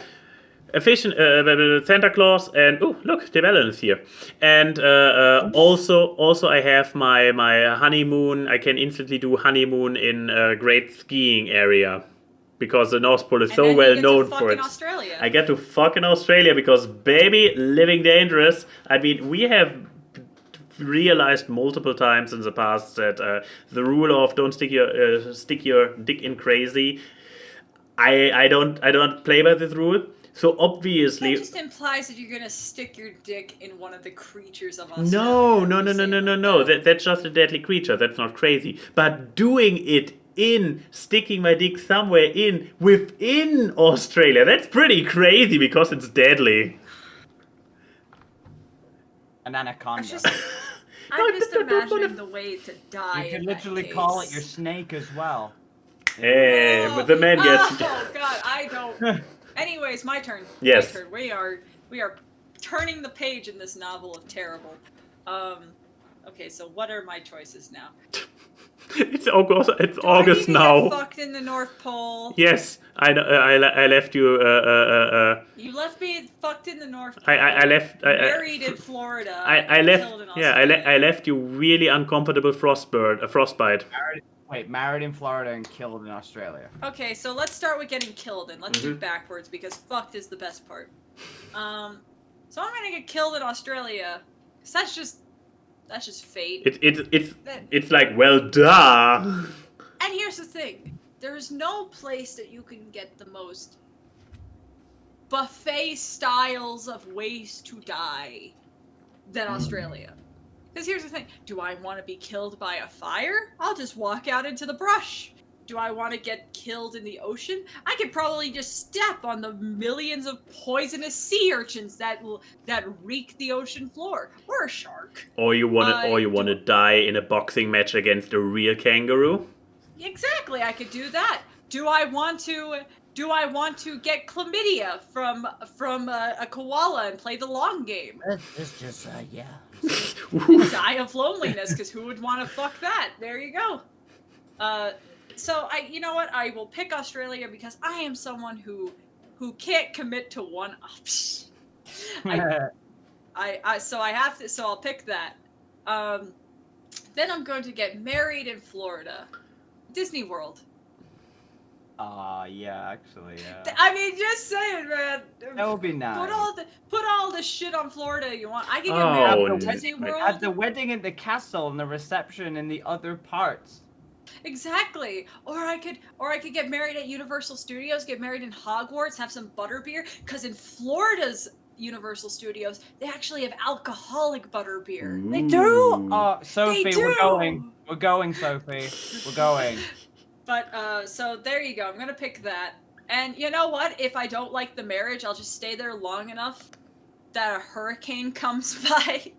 And I'll just be like, oh no, my betrothed has been lost in the waves. What will I do? So you try to kind of get your gold digger answer in there by becoming a Black Widow. Somehow, I'm sure I would have picked an insurance policy if I, of all people, picked to get married. You are desperate. But yeah, tell me about the... Speaking of desperate, here we go. Exactly. Tell me about, first of all, how you get it up on the North Pole. You probably less, but how you get it up for him. Or her. Okay, Wait, no, so it still doesn't work. here's the thing.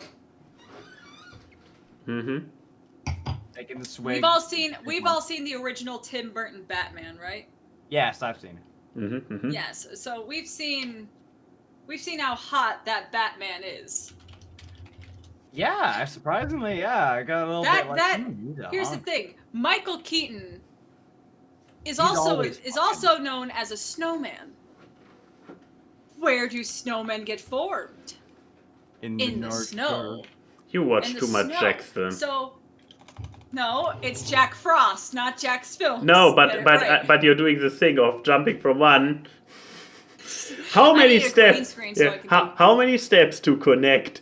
Getting to the North Pole. But no, I will just say, I will get fucked in the North Pole because if Santa, hell yeah, Birdman. But if Jack Frost, look, if Santa Claus exists in this universe that the North Pole is in, that means magic is real. So if the winter magic of Santa Claus is real, nothing says that the winter magic of Michael Keaton isn't real. So I can get fucked by Michael Keaton. Does he look like a terrifying snowman? Yes. But let's also look at my taste in men. I don't think that's outside of my realm of possibility. And if it isn't your taste, bag. Yeah, just put a bag. Isn't this going to get very cold down there? I've used ice cubes before. There's a kink for everything. TMI. What the? TMI. We were talking about us thinking that Will masturbated in a call before. It seems like a correlating path here. Exactly. I'm sorry that you feel so awkward. A and Y and Key say hi to the people in the chat. The memes are seen on this live stream as they talk about random crap. It's time for awkward It's the awkward. Random guests and funny gags on the awkward cast. It's the awkward. Artwork and analysis which you do not want